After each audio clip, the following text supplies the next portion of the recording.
Can you hear me okay? Yes, we can hear you, Dave. Can you hear us? Yes. Okay, Thanks very much. awesome.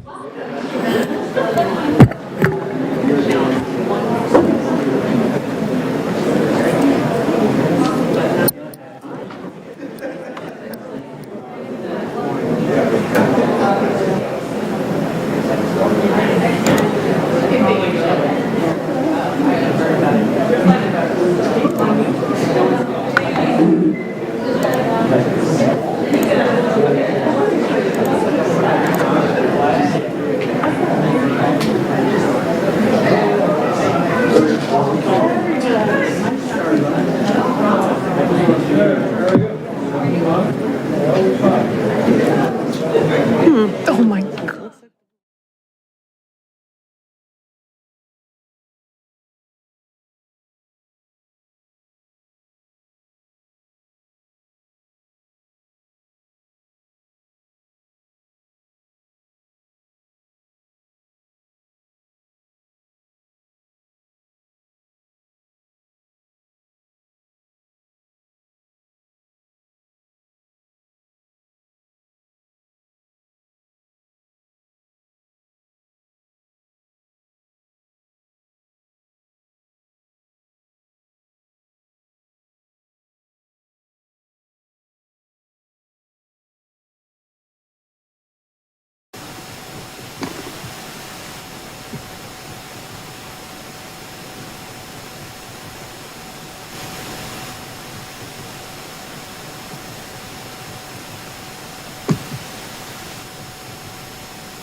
Okay, good evening.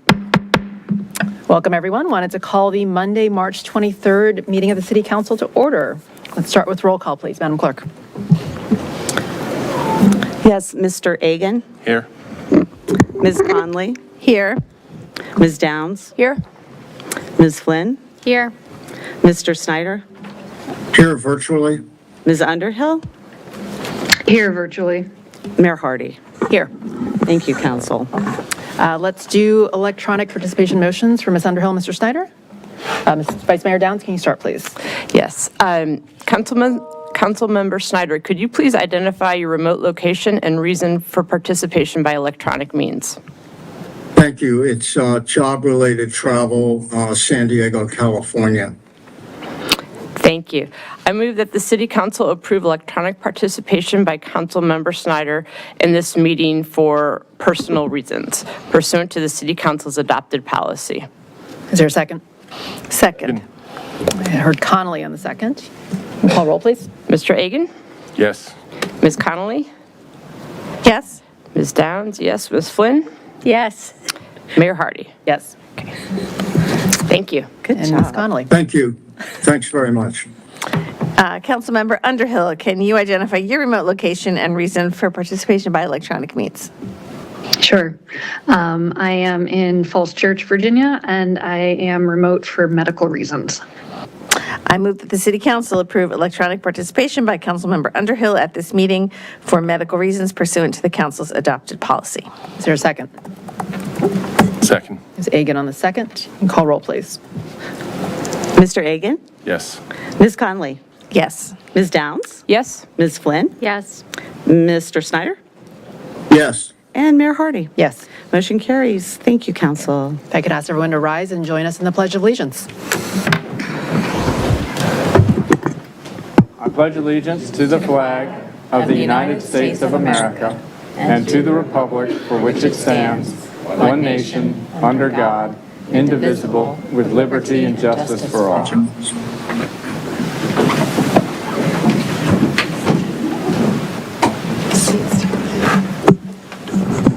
Is there a motion to adopt tonight's meeting agenda? I move to adopt tonight's meeting agenda. Second? Second? All in favor? Aye. Aye. Aye. Agenda is adopted. Do we have any conflicts of interest declarations tonight? Ms. Connolly? Or we can save it till before the budget. Yeah, we can hold on that one. Well, let's move on to proclamations. We have a proclamation declaring April as Fair Housing Month in the City of Falls Church, and Ms. Flynn will do the honors. Thanks. Whereas fair housing has been enshrined in federal law since 1968, and whereas the city's Fair Housing Code prohibits discrimination based on race, color, religion, marital status, national origin, sex, including gender identity and sexual orientation, elderliness, familial status, or disability, and whereas the Virginia Fair Housing Law further protects against discrimination based on source of funds, source of income, or military status, and whereas the City of Falls Church has made it a priority to conduct fair housing testing throughout the city and fair housing training for city staff and rental property staff members. And whereas as a community and as a government, the city is proud of the cultural enrichment brought by our citizens who can claim heritages, linking them with Africa, Asia, Central and South America, and Europe, and those of all races, religions, ethnicities, genders, and sexual orientation, and ages who come to Falls Church from all parts of this country. Now therefore, I, Letty Hardy, Mayor of the City of Falls Church, Virginia, do hereby proclaim the month of April 2026 as Fair Housing Month in the City of Falls Church, and call upon all to support the city's total commitment to fair housing. Is there anyone in the audience helping receive the proclamation? Okay, if not, we'll hang on to it. Okay, Madam Clerk, do we have anyone in the audience taking oaths of office tonight? No, we don't. Thank you. Okay, let's move on to receipt of public comment. Could you start with a summary of written comments, please?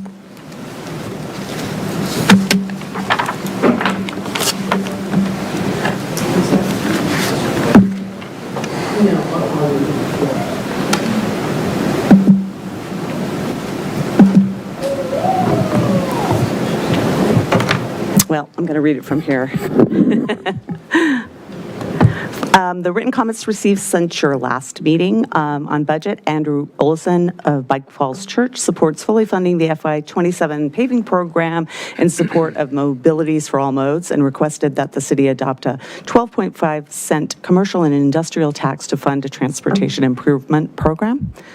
Jacob Williams supports fully funding the FY27 paving program in support of multimodal transportation improvements.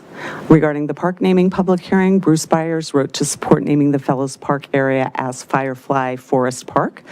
Regarding snow, the CACT provided recommendations on snow removal protocols overall and in relation to Oak Street Elementary.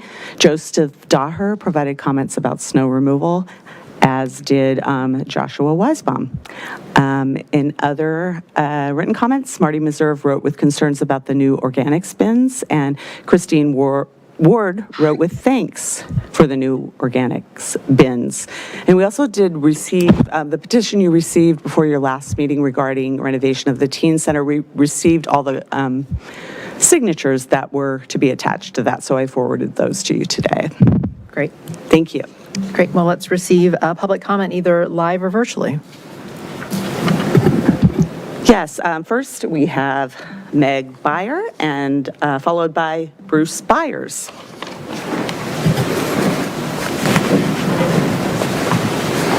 Welcome.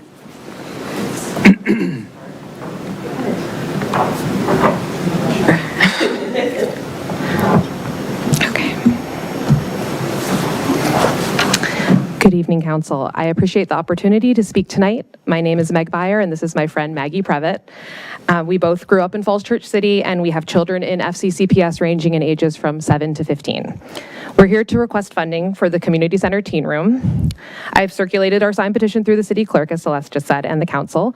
We currently have 259 signatures. You have 242 in front of you, but there were some hand signatures I didn't bring. So most of which have been in-person discourse at bus stops, the sidelines, room parent meetings. So we really kind of passed this around town. We presented the petition to the Rec and Parks Advisory Board on March 11th, and they unanimously supported it and encouraged us to attend this meeting to discuss city funding opportunities. As community moms, our children and teens attend open gym, birthday parties, and spend their Saturdays playing youth sports at the community center. The community center really is at the heart of the city. Growing up here, the teen center was the place to be. It was lively and inviting, and it is in need of updates. So we now seek your support to include it in the fiscal year 2027 proposed budget. We need more welcoming and free public spaces that foster youth social connection. A critical argument for an improved teen center is that it would be an economic equalizer for our youth. It doesn't have the cost barrier of places like coffee shops or travel sports. Teens of all income levels can meet friends there for entertainment and comfort without a paywall. By making these improvements, we could provide a refreshed and equitable space for teens to thrive and enjoy. Our teen room should also be comparable to other teen centers in surrounding counties. An updated teen center would improve mental well-being for community youth by addressing issues like social anxiety and an over-reliance on technology as a substitute for connection with peers.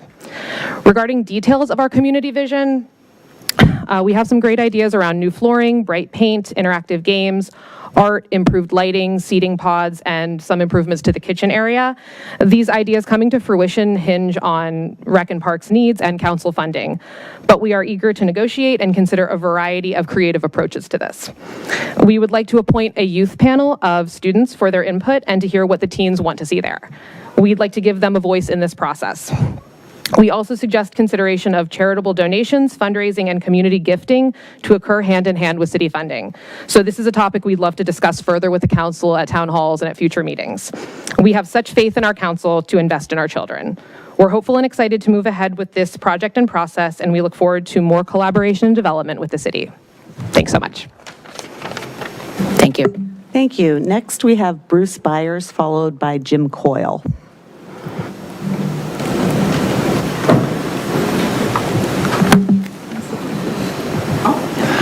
Good evening. I'm Bruce Byers, and I'm one of the founders of an organization, citizen organization, that we started calling Friends of Fellows Forest, formed in early 2020 when the city had just acquired that property on South Oak Street.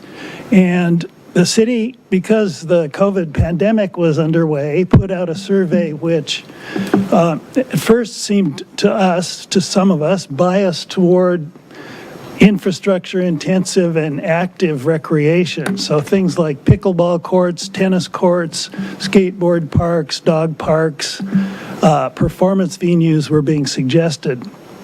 And we wanted to argue for a more environmentally friendly and sort of ecologically conservationist vision for the park. Thankfully, over the years, thanks to Danny Schlitt and the Recreation and Parks Advisory Board, we feel that our concerns and our vision has mostly been accepted, so that's very nice. One thing I wanted to comment on, I understood from the work session notes that were available online that the name Firefly Forest Park was rising to the top of the list with the council at a work session, and I think that's very, very appropriate. It turns out that that place has approximately 10 different species of fireflies. For a couple of summers, it was an observation site with a national citizen science group called Firefly Watch. And by looking at the flashing patterns of fireflies, you can determine different species. So it's actually quite a little haven of biodiversity for those magical insects in the city. So I think the group, which was calling itself Friends of Fellows Forest, would be happy to take on a new name of Friends of Firefly Forest Park and to try to continue working with the city to develop environmental education materials, both for visitors to the park and kids over at Oak Street Elementary School, as well as helping to mobilize volunteers to do ecological maintenance and restoration work. So, thank you. Thank you. Thank you. Next, we have Jim Coyle, and he is our final speaker who's signed up tonight. Thank you. Good evening, Mayor and Council. Jim Coyle, Chair of the Falls Church 250 Committee, and Elise Bankston is here from the Chamber. She is on our committee and a big supporter. Is this working properly? Yes, okay, thank you. Just quick 3 updates we want to bring to you. One, we got the door hangers out. The Boy Scouts and the Girl Scouts delivered 6,000 of them over the city over a 2-weekend period. And then the committee distributed them to all the multifamily projects in the city. So hopefully everybody who cares has seen the door hanger. And I brought some extras if there's someone in the audience who hasn't had a chance to see them. So we're very happy with this effort. Second thing, you probably have heard, we have been reserved to have the Virginia State Mobile Museum for Memorial Day.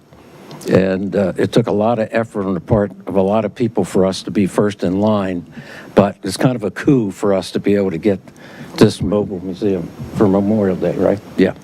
So we're really excited about that, and we're starting now to get a lot of volunteers who are going to help us manage it and spread information and all the rest. So we're really happy with that.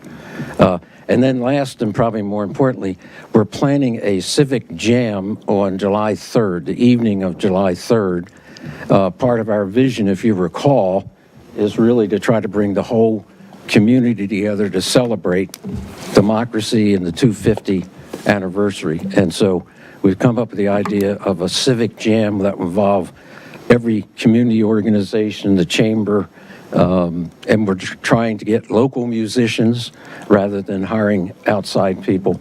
Lots of activities, but we'll have more to say on that. But we're really happy that we're going to have a civic coming together on July 3rd in the evening. So that's the 3 things I wanted to bring you up to date on. Do you have anything, Elise? Nope, we want nonprofits and civic organizations. They're going to be the ones highlighted at Civic Jam. Yeah, good. And so any questions? Otherwise, those are the 3 things we wanted to bring you up to date. Yeah, thank you to you and the committee for all your work. Okay, good. Thank you. We look forward to joining you. Is that it for public comments? Yes, and we do have a public hearing later on about the park naming, so that will be opened again. Great. Okay, we also have the Arts and Humanities Council annual report tonight, and I see Ron Anzalone is here. Perfect.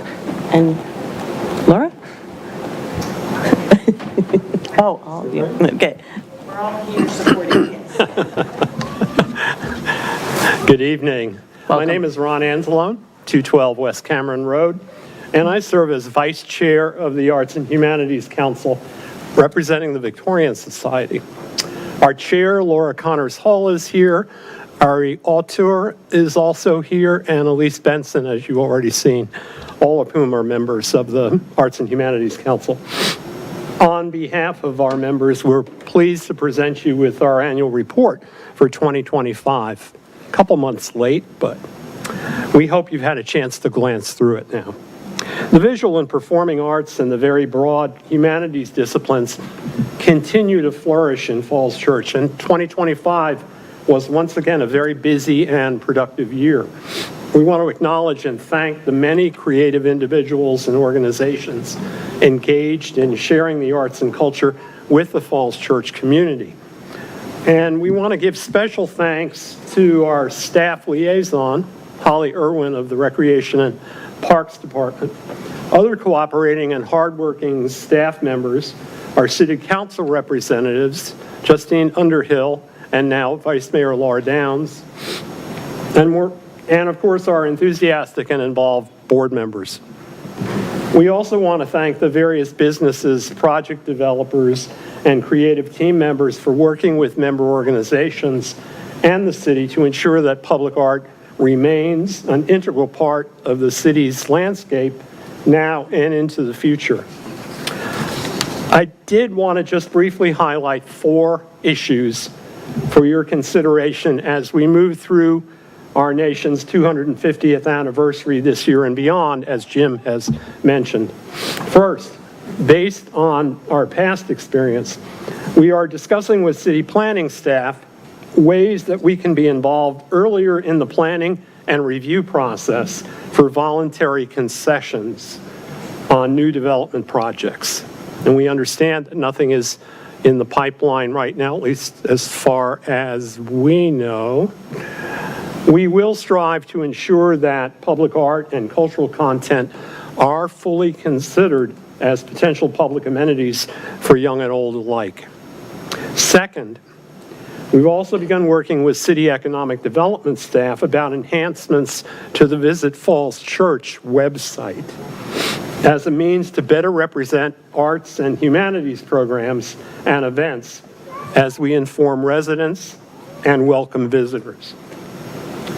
Third, while we understand that, as usual, the budget for next year is tight, perhaps even more so this year, we continue to recommend that the Arts and Humanities Grants Program funds be increased by $10,000 to ensure broad creative participation and the continued excellence in the arts that everyone in and around the city has been coming to expect. And finally, we hope that efforts that are underway, and we're excited about this, to reinvigorate Watch Night on New Year's Eve will be supported by the council as well as by many other interested parties. So thank you. We'd be pleased to answer any questions or respond to any comments you might have.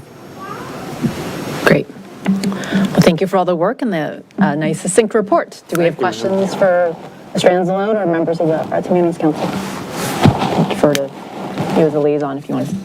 Thank you so much, Ron. And I just want to say I was at the Watch Night meeting earlier today. And so it was a great collection of community leaders and staff members. It was great. And Chief Fard was there, who's in our audience tonight. But, you know, reading the staff report on the budget, which we'll be talking about later, there is a specific bullet point included in that staff report for Watch Night. So as far as, you know, we could tell, and I don't want to steal Mr. Shields' thunder, but it looks like, you know, that's going to be a, you know, green light for that, you know, that we're going to have funding for Watch Night. And it's pretty, that meeting this morning was great to see, just everyone coming together to talk about, you know, whether it's restaurants or businesses or community members and our public, you know, safety officials, everyone coming together for that event. So that's great. And thank you for your leadership. I know it was a heavy lift getting this annual report together. So thank you very much. It's very thorough and I appreciate it. Great. Any others? Good. I really would like to thank you for the public art and the way that art is interwoven into the fabric of Falls Church. And the Arts and Humanities Council has a lot to do with that. So thank you for that.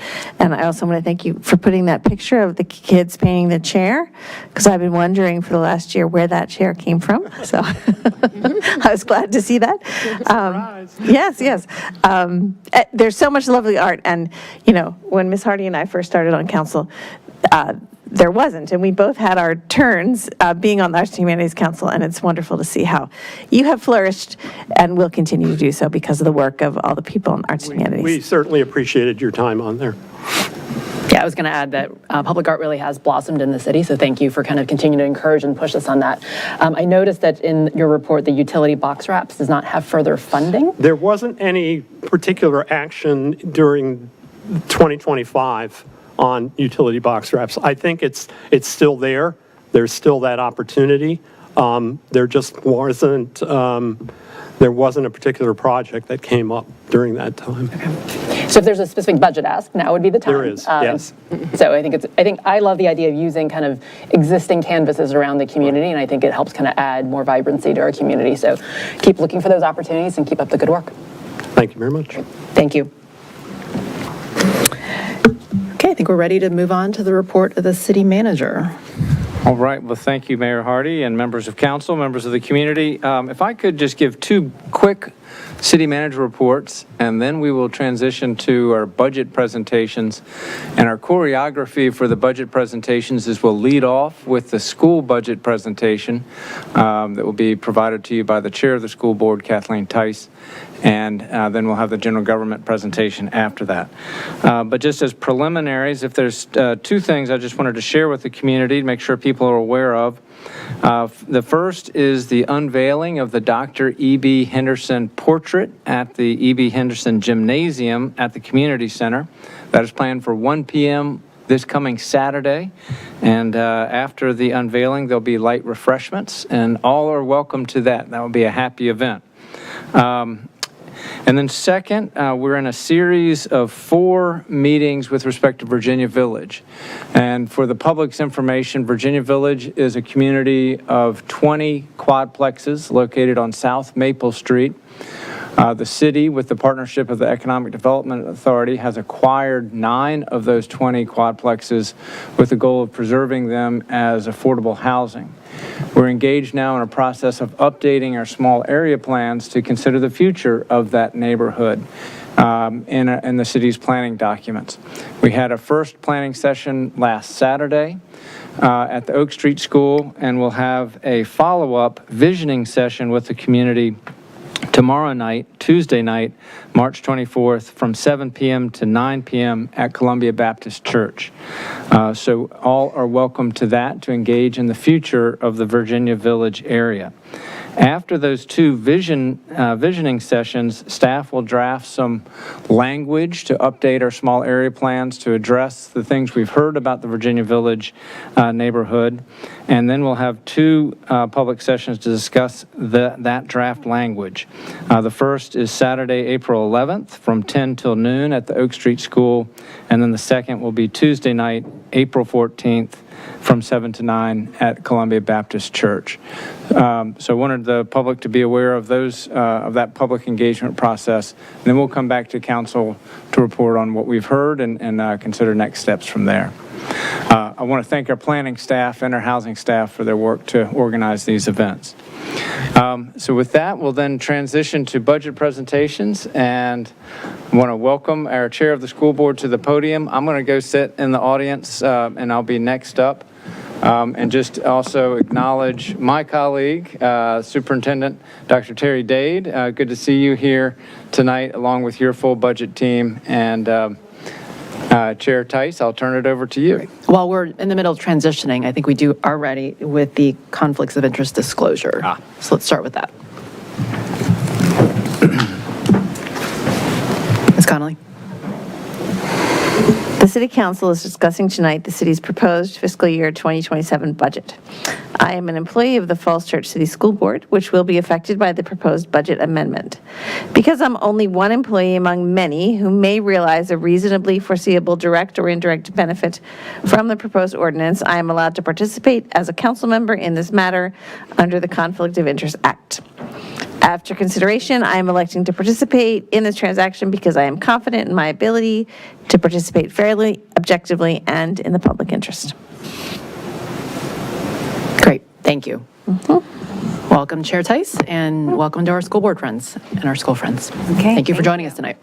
All right, so thank you. Good evening, Mayor Hardy, Vice Mayor Downs, and City Council. Thank you so much for the opportunity to present our budget to you tonight.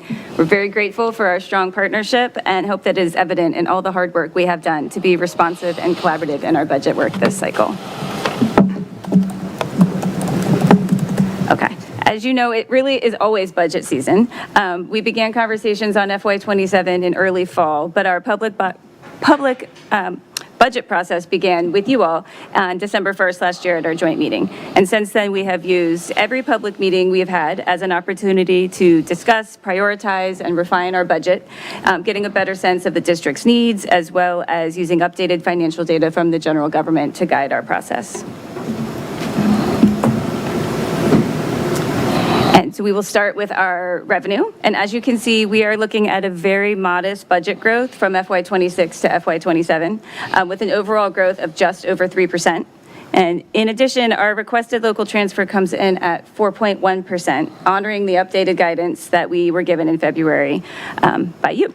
That local transfer, as you know, is the vast majority of our funding.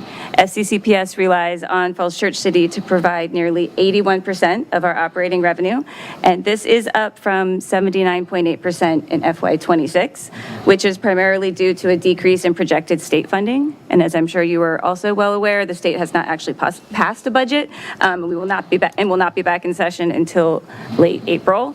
So that's just the best projection we have at the moment. And moving on to expenditures, as you also know, the FCCPS budget is a people budget, with approximately 85% of the budget supporting salaries and benefits for staff. We're committed to supporting our staff, honoring our commitments to them, and also staying competitive across the region. But even with those commitments, our average salaries are lower than most of the region, and our starting salaries are mid-range at best. So these expenditures are budgeted as leanly as possible, and anything more really would start to negatively impact the services that we're able to provide. And here you can just see our revenue and our expenditures together on one chart and how they compare over the past few years. I'll let you dig into that in your own time. And I did want to take a moment to talk about enrollment. As we discussed in December, we did not see the enrollment this current school year that was predicted.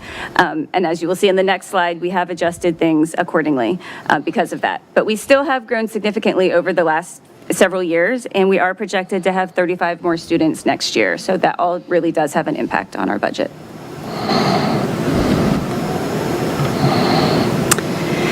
And to give you greater context for how we came to our current budget and to make sure that the community understands our process, I just wanted to review how we got to our final request. We first asked, what would it cost to just keep doing what we're doing?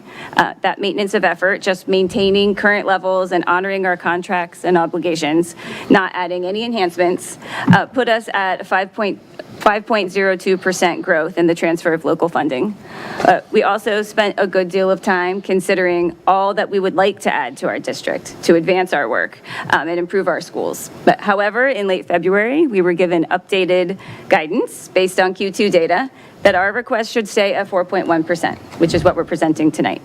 But we sharpened our pencils and reduced our budget from maintenance of effort by over $500,000. We did this by leveraging attrition, realigning staffing levels, based in part on that delta between the projected and actual enrollment, and right-sizing our labor relations contract.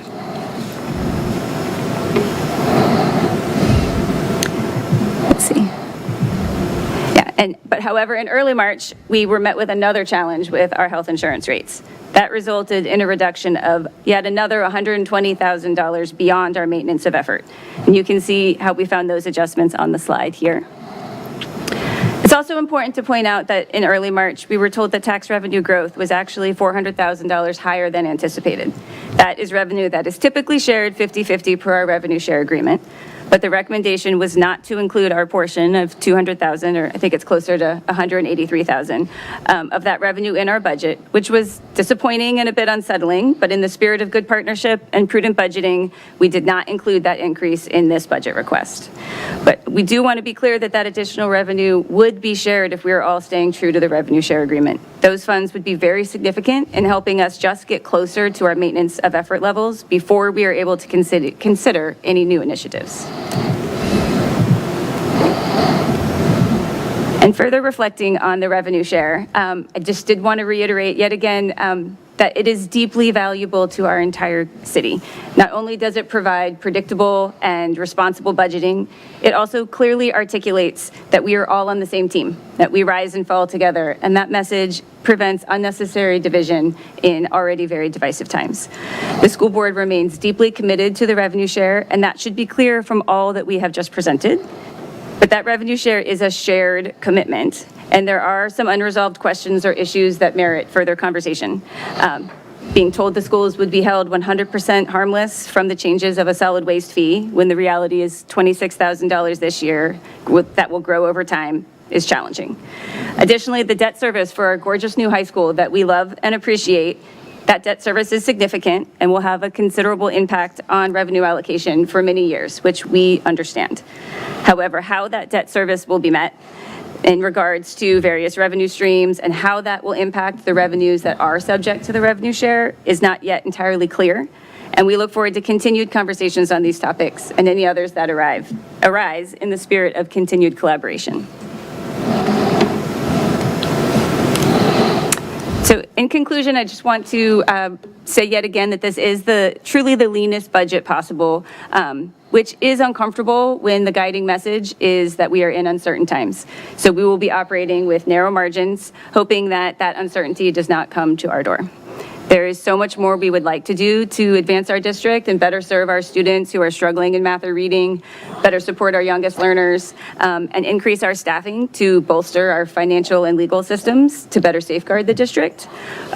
But we do understand the reality of the times, and with this request of a 4.1% increase, which is the lowest request in the past 5 years and represents an overall growth of just 3.1%, we do believe we can continue to serve our schools and greater community to the standards that we all expect. So thank you again for this opportunity tonight, and we are grateful for the continued partnership. Thank you. I'm sure we have questions and comments, but let's hold those until the city manager also presents those.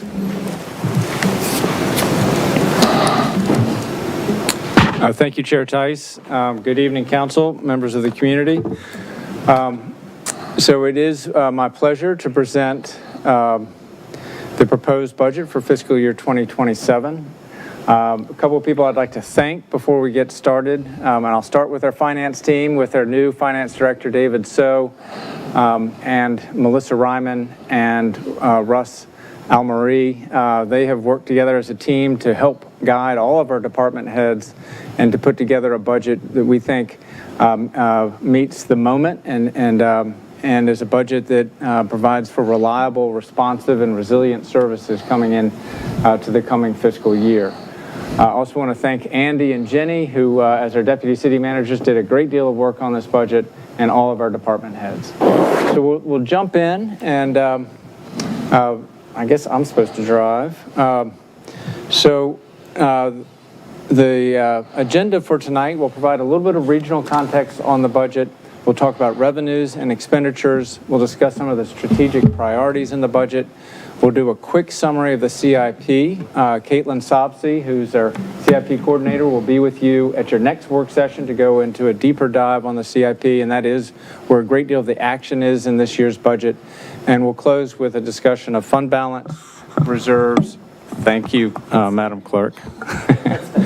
Fund balances, reserves, our utility funds, and then the process which will engage with the community, a process by which this staff budget proposals becomes the community's budget, ultimately with the council's adoption on May 11th. So looking at the regional context, the regional economy is facing significant headwinds, and all of our peer jurisdictions have characterized this year's budget as a time of caution, a time of uncertainty, stability-focused budgets, focusing on core services, and that is very much the message with the city government budget as well. We do have stronger revenues than our peers do, with real estate growth coming in stronger than all of our peers, kind of our closest competitors with Fairfax City, and a great deal of that is due to new construction. Our peers are either considering no change in the tax rate, and two of our adjacent peers are considering tax rate increases with the budget. This provides sort of a summary of some of the things that in the major pieces of individuals' budgets, where we talk about some of the other tax revenues that our peers are considering, notably the meals tax in Fairfax County and an increase in the meals tax in Fairfax City, the discussion of the school transfer amounts, and compensation levels. And I'll speak a little bit more about public safety collective bargaining agreements. The City of Falls Church does not have collective bargaining, but we are proposing a significant increase in police officer compensation in response to what we're seeing in the regional marketplace for public safety, and that's one of the really key strategic initiatives in this year's budget. Staffing, most of our peer jurisdictions are reducing staffing levels either through filled positions or mostly through vacant positions, and the city government budget does as well. So this slide has a lot of numbers in it, but we'll kind of walk through. These are sort of the big chunks of the city budget. And the bottom line is that the overall budget in terms of the general fund is growing by 0.8%. So a very modest growth to the budget overall. Our general government operations are growing by $1.8 million or 3.4%. The school transfer is growing by $2.3 million or 4.1%. As was just noted in the presentation before, once you factor in state funds, the school budget as a whole is growing 3.1%, so a smaller number than the 4.1% that's shown here. Now we have some decreases. We do carry a contingency in the proposed budget of $267,000 to provide the city with some flexibility as we go through the budget year. We also have a small step down in debt service, and we have a significant step down on the use of capital reserves, a $3 million decrease there. And what's behind that is with Phase 2 of the West Falls project, we've been provided notice that Hoffman is not planning right now to proceed with Phase 2. That Phase 2 came with it as a $10 million payment to the city. So we took steps to pull money out of the capital improvements program, and there's a $3 million impact in FY 27 relative to last year. And tax relief and incentives, that's both for our seniors and for veterans, and it's also for our tax abatement programs for Founders Row and for West Falls, and that's what's behind that number. So a little bit more on revenues. So the city budget is $134 million. The majority of our funding comes from real estate taxes, this year about 61%. We have generally been in the high 50s, so the real estate is a larger portion of our budget than it has been in the past. And then going around the horn, we have a series of personal property tax, which includes business tangible, and then sales, meals, and BPOL and other taxes, which are principally paid for by our business community. So kind of in a rough way, our resident homeowners pay about 40% of our budget, businesses cover about 40%, and 20% is covered by everything else. About 4% of our budget comes from state and federal funds, and so we are almost an entirely locally funded operation for both our schools and for our general government operations. That's an important thing for people to understand about city finances. In terms of an overview of taxes and fees, we're not proposing any changes to the real estate tax rate in the budget that's before you, nor any changes to other local taxes. We do propose some adjustments to our utility fees, to our solid waste fee, the new solid waste fee, and to our building permit fees to cover costs, and we'll talk about that in more detail. A little bit more detail on assessed value growth. 61% of our revenues come from real estate, and so an overall 6.9% increase in assessed value. That number in the middle of new construction of 4.2% growth in the commercial realm, that is largely coming from West Falls, and that new revenue is being used to pay for the debt service of Meridian High School per the plan of finance that we articulated when the bond referendum happened. So we're transitioning off of lease payments and onto tax yield for West Falls, and that new construction is what's picking up that part of the debt service. The impact to your median homeowner in the city is a 5%17% or $611. So that's with no change to the tax rate. I will note that over the past 7 years, there's been a 17-cent reduction to the tax rate. We were at $1.35 about 7 years ago. And so the City Council has been able to make significant reductions to the tax rate in recent years. Other local tax revenues also are coming in at 6.9%, sort of the bottom line, so healthy growth. Personal property, that is business tangible for the new businesses that are moving into town, but also new households coming online to the city and bringing vehicles with them, and those are going onto the tax rolls. Sales tax and meals tax, that's something we looked at very carefully, but based on our second quarter financial results, we are predicting growth in those areas. areas. The hotel tax is one area where we do see the changes in our regional economy. Less people are traveling, and our hotels are feeling that pinch. So a summary of our expenditures. So the largest portion of the city's budget does go for our schools, with education at 43% of our general fund budget. Debt service is 8% of the budget, with about 6% of that going to schools and 2% to the general fund. And then going around the horn, police and fire is the next largest part of the city budget at 13%. Public Works, the maintenance of all of our streets, infrastructure and facilities, 7%. Recreation, Parks, and Library, 5%, and on around the horn. So here are the key budget drivers that some of the challenges we faced in putting this year's budget together. First, to maintain a competitive compensation for our workforce, we propose an investment in our workforce of a 4% merit increase for our civilian workforce. For police officers, as I mentioned earlier, as we see what's happening in the region with compensation in public safety, we're proposing an increase for our police officers at the lieutenant rank and below, 14%. There's some variance in terms of sort of individual impacts, but that's the kind of the average impact for our police officer corps. So that's $400,000.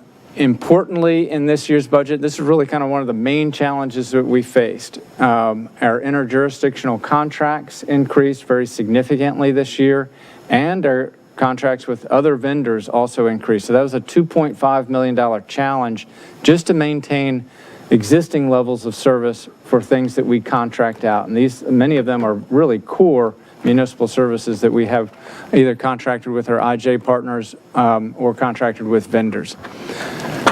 We also faced a $1 million decrease in investment returns, and so that was a big challenge for us.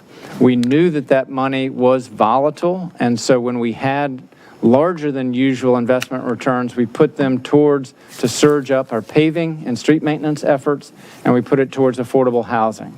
And so with that decrease in investment returns, we're now pulling that money back out, but we'll talk a little bit more about what the impacts of that reduction to paving and affordable housing will be. So we have some grants to offset that. To balance the budget, we proposed 7 positions to be defunded in the budget. That's about $800,000.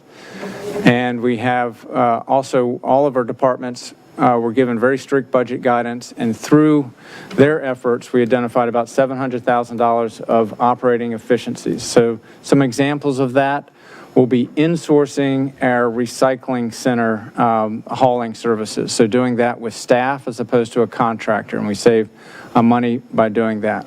We've changed the way we're handling our landlines and our cell phones, and we've realized savings through that. Those are some examples of operational efficiencies in the budget. So our finance director, David So, prepared a pivot table to sort of walk us through the steps of these big chunks of our budget. So through the revenue share agreement with $2.5 million for the general government operations, so 1.1 of that goes for the staff pay increase, $400,000 for the police pay increase, $1.3 million for the IJ contracts, and $1.2 million for contractual cost increases, and then the $1 million loss of investment revenue. So at that point, we have about a $2.5 million gap in our budget.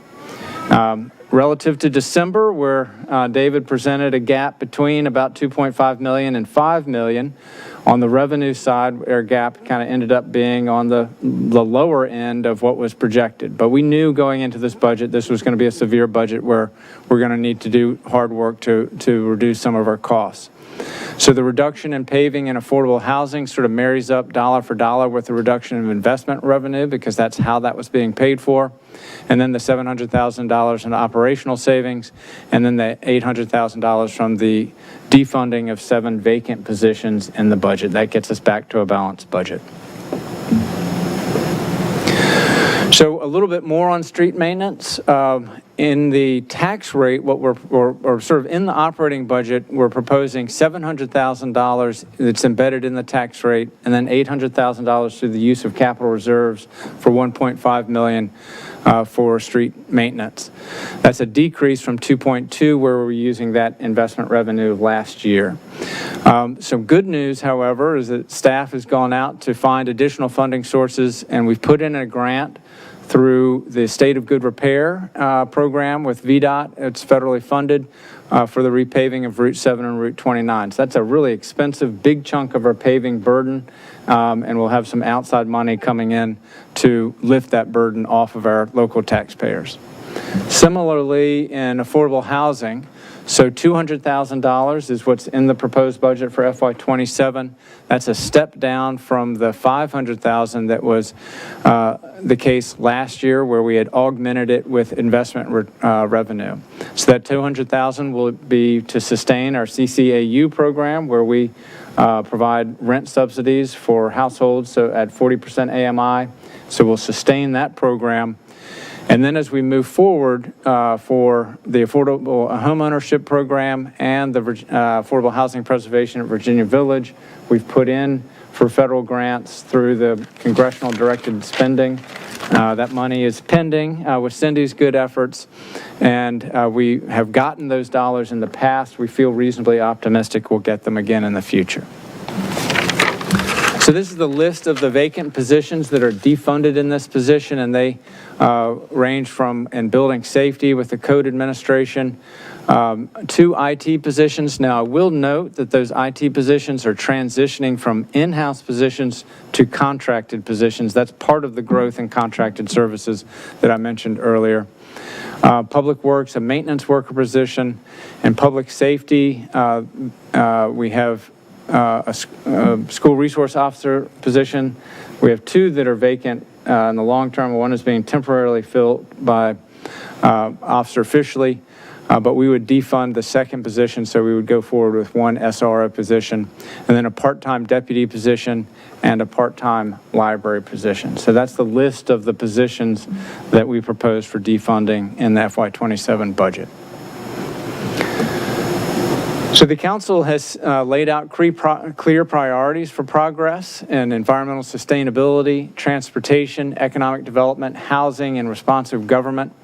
And we look forward to engaging with the council in work sessions to discuss how this budget meets the needs in each of those areas in a way that makes sure we protect reliable services, responsive services, and resilient services for an uncertain world. So some of the key things in the reliability, that investment in workforce is really our core statement in terms of maintaining reliable services for the city. Maintaining a state of good repair of city streets, including the grant that I just mentioned for paving Route 7 and 29. Sustaining support for the CCAUs. And a new item in this budget is contracted CISO services to bring in additional outside expertise to protect the city's network and our IT infrastructure from cyber attacks, and continuing our fire hydrant investments. Responsiveness, Watch Night is, as was noted earlier in this meeting, is back in the budget by popular demand. I think it has actually been edifying for staff to see the community rally to that special event, and I think it's going to be reinvented and better than ever. We've done structural changes within our budget to drive process improvements. So when we talk about the CPEDS budget, the CPEDS director position was defunded last year in this year's budget. We are proposing to promote from within an internal recruitment to create a Department of Code Administration where we can sort of drive the process improvements forward in a coherent way and empowering staff to move changes forward in code administration. And also as we move forward with our ERP, which we've talked a whole lot about, making sure we have the structural changes and the governance changes to drive decision-making and progress in using technology effectively as an organization. I think notably, we have $100 million for transportation projects, responsive to one of the council's top strategic priorities to transform this city to be more walkable, bikeable, safe for all users of our streets. And then I think the work that we did to meet the challenge of these rising contract costs with $1.2 million in budget cuts is another example of responsiveness in this budget. And then resilience, looking ahead to the future. Our sanitary sewer, just core infrastructure. We do make key investments in it to keep I&I out of the system. And we're also joining with our Fairfax County to upsize some of our downstream pipes, which was constraining some of our ability to deal with growth on the sanitary sewer side. And stormwater investment, we have $8.7 million in the CIP for larger conveyance and for green infrastructure for flood prevention and mitigation. So just a quick review of the CIP. I've mentioned some of these, so I won't go through them all in detail, but we do look forward to, on April 6th, we'll go through the CIP in detail. But the big story in the capital improvements program is our investment in transportation. Overall, $162 million CIP with $100 million dedicated towards transportation, and most of that is grant funded. So $94.8 million of the CIP is grant funded, and we have a smaller use of capital reserves, just under $5 million in the 6-year plan as proposed tonight. And we do have debt financing for our utility funds for the sanitary sewer and for the stormwater utility. But for the general fund tax-supported debt, there's no new debt plan to be issued until 2031, with the next issuance being for the Fire Station 6 roof replacement. Notably in the CIP, we are proposing to move the property yard, which was a big part of the discussion last year, to move it out to the 10-year planning horizon, and that does defer potential debt coming on board for the city with that move.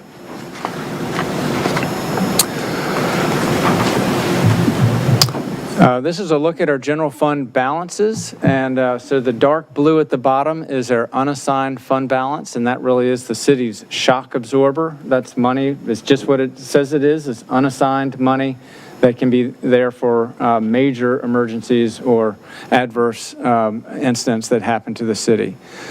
Above that, the lavender is our capital reserves, and so what you see is through the CIP, we draw our capital reserves down to just over $3 million, which is our policy minimum for maintaining capital reserves in the city. So we spend all the money that we have in our capital reserves. And then the blue on top is our building permit fee reserve, and you'll note that that will all be spent by the year 2028, absent any other large projects that come online. That building permit reserve grew because large projects pay significant fees, and that we know we'll have inspections over the 3 years following those fee payments, and that's what that permit reserve is for.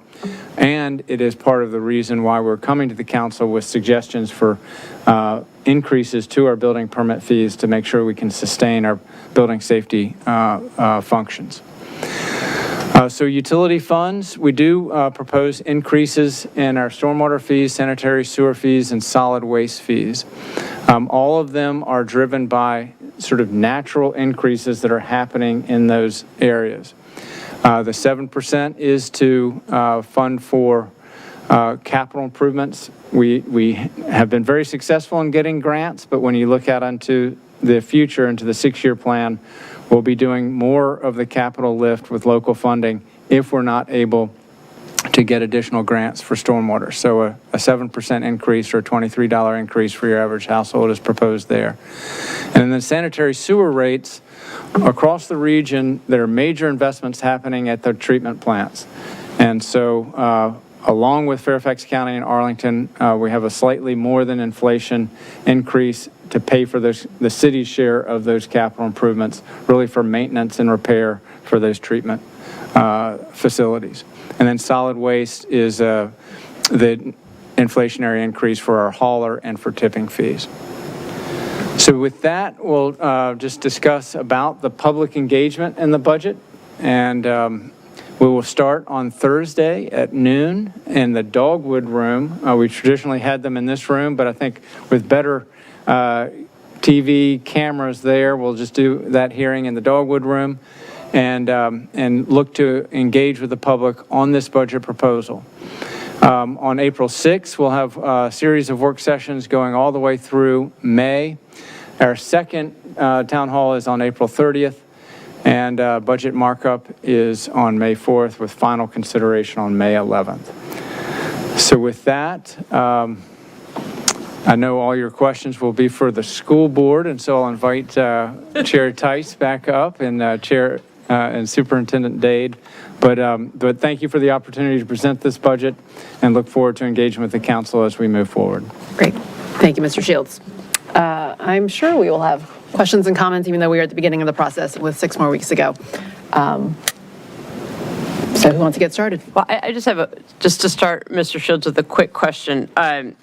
April 20th, that is a joint meeting with the school board, is that correct? That's correct. Okay.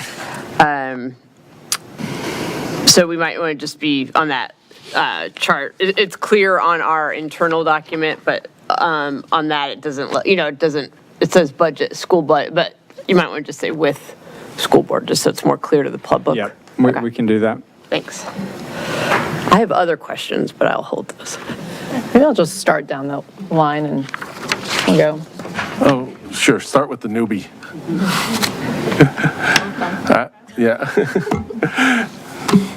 Mayor, should we start with schools and then go to city, or does it matter? Or?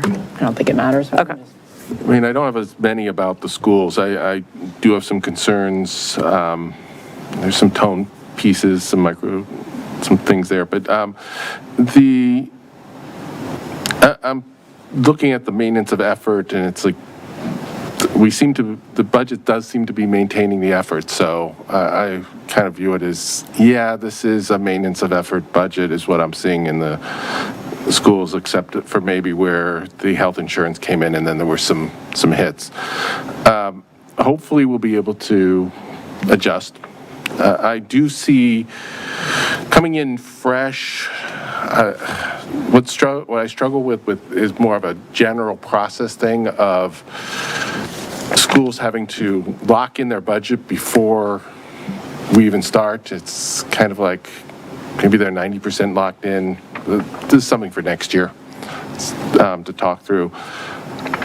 But as far as the school budget, I really don't have any deep questions around that. I do have some questions to make sure that we are being accurate with the sharing of the debt service and that is all working as intended. As we've had some discussions, I'm still a little bit confused, so we'll work that out. And Mr. Reagan, if I could just interrupt briefly.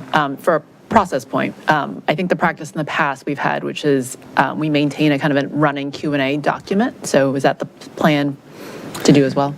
That is. And so we've already received some budget questions. We're logging those. And our goal is to have a weekly turnaround on council budget questions.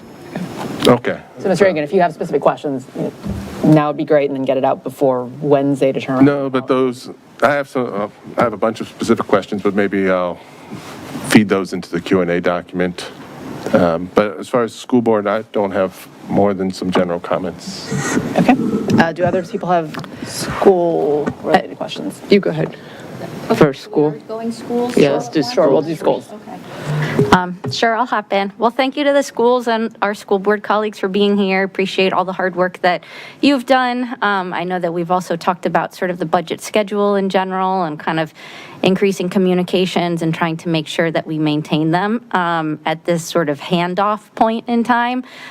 So remain committed to doing that and ensuring that, we are thinking about, the work that you've done thus far in the budget cycle and seeing this as really a commitment to maintaining the communication. And I know the frustration, over, well, where did that additional $400,000 come in, or kind of what is happening to that $400,000. And as I think I explained to Ms. Tice, as my budget buddy, as council, I personally am committed to the work you've done on your budget. I'm not looking to dip into it anymore.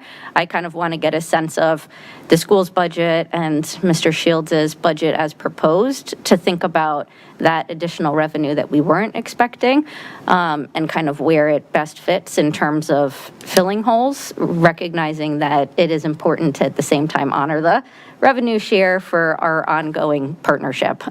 So those are things I'll be kind of thinking of as we continue to kind of struggle with what the budget looks like this year, and the work that each side has done, recognizing kind of the period that we're in as one still of economic uncertainty, or at least, sobering in terms of how far our budget dollars go, given the cost drivers that we are all experiencing. On the school side, I do appreciate, I know it came up at the Budget and Finance meeting, the budget Q&A that you included on the contingency and reserve funds.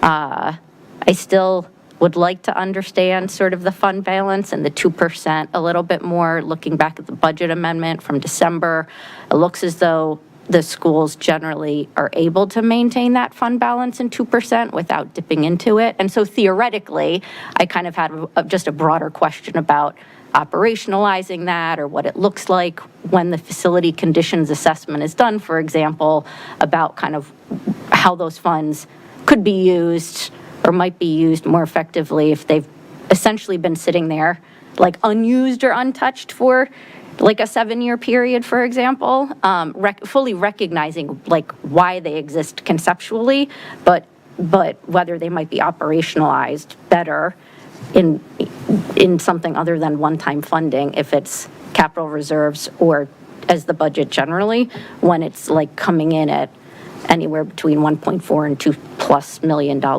each year. So just a thing that I'm continuing to just like trying to wrap my head around when we're looking at budgets being as lean as they are. I think on the city side, I'm optimistic seeing sort of the grant funding coming in on paving, or possible funding on paving, or possible funding on affordable housing. I still have concerns, right, that that's not a sustainable mechanism for costs that we know we're going to incur every year. And I think if we were talking about a paving budget, we wouldn't necessarily have like Route 29 or Route 7 at the top of that paving budget. And so even though it gives us dollars, does it give us dollars in the place that we need to be able to avoid those longer term kind of roadbed reconstruction costs that we're so concerned about? And then on the affordable housing side, just thinking longer, both short term and long term, in some of the upfront affordable housing costs we have in the immediate future because of housing preservation, because of possible Virginia Village redevelopment, because of possible like relocation, and then longer term, what a sustainable affordable housing contribution for the city means to help support any affordable housing that we increase. Want to think a little bit more about what that should look like in our budget as an operating cost, as opposed to filling holes with one-time grants.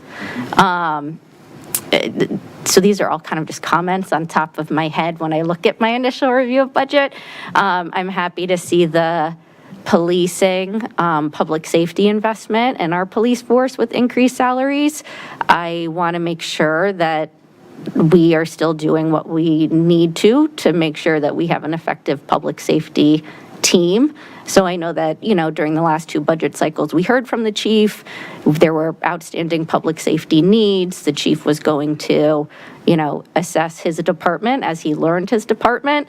And I want to make sure that that $400,000 that's going to really retaining people is not supplanting budget needs that exist that we aren't filling, to make sure that our kind of public safety needs are being met across the city. So something that I'll be interested in as the budget cycle continues.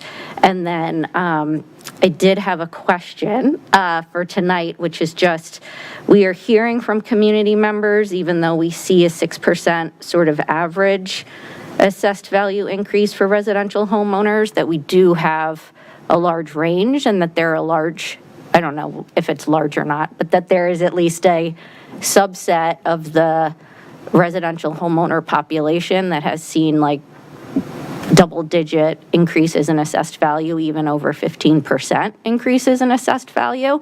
And so I would be interested in understanding just when we start our work sessions, kind of the breakdown and kind of how many households we're seeing, for example, with a over 10% increase or an over 15% increase, to really understand a little bit more in terms of like layers of what this increase of kind of taxpayer burden looks like, and so that we can try to think about that and really understand how different households in the community are affected, and understand whether your budget, to the extent we see increased appeals this year, can absorb marginal impacts from, for example, assessed values on some properties that may be higher than where they ultimately land, given the outcome of any assessments. Yeah, I was going to plus one that because I feel the number of those concerns, and I know we normally keep $200,000 aside in our budget for appeals. I don't know if that's at risk this year, but I've certainly gotten a larger volume of concerns from residents. I'd be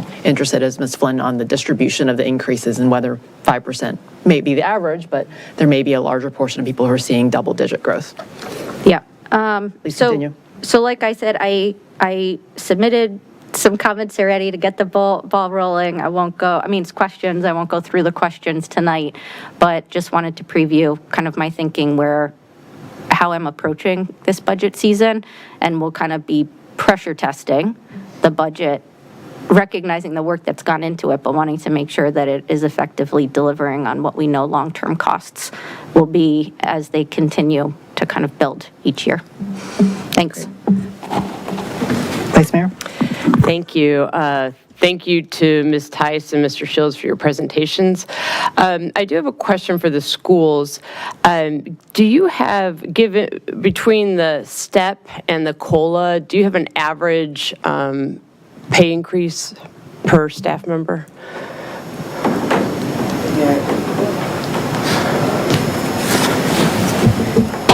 Good evening, I'm sorry. Alicia Prince, Falls Church City Public Schools. Just want to follow up around that. So our COLA is 2.8%, and then our STEP is, it's the next step up for folks. So it's really hard to give you an average because everyone falls on a different scale and on a different place. So the best is it kind of equates to like close to, nope, I don't even want to do it that way because it's not going to give you an accurate number, but it does, the COLA and then that step increase, with the step increase varying because we have people who've been in our division 35 years, people who've been there 1 year, right? And it'll just be a different amount. Okay, if it would be okay if, when I was on school board, I know that we always had like what it averaged out to be.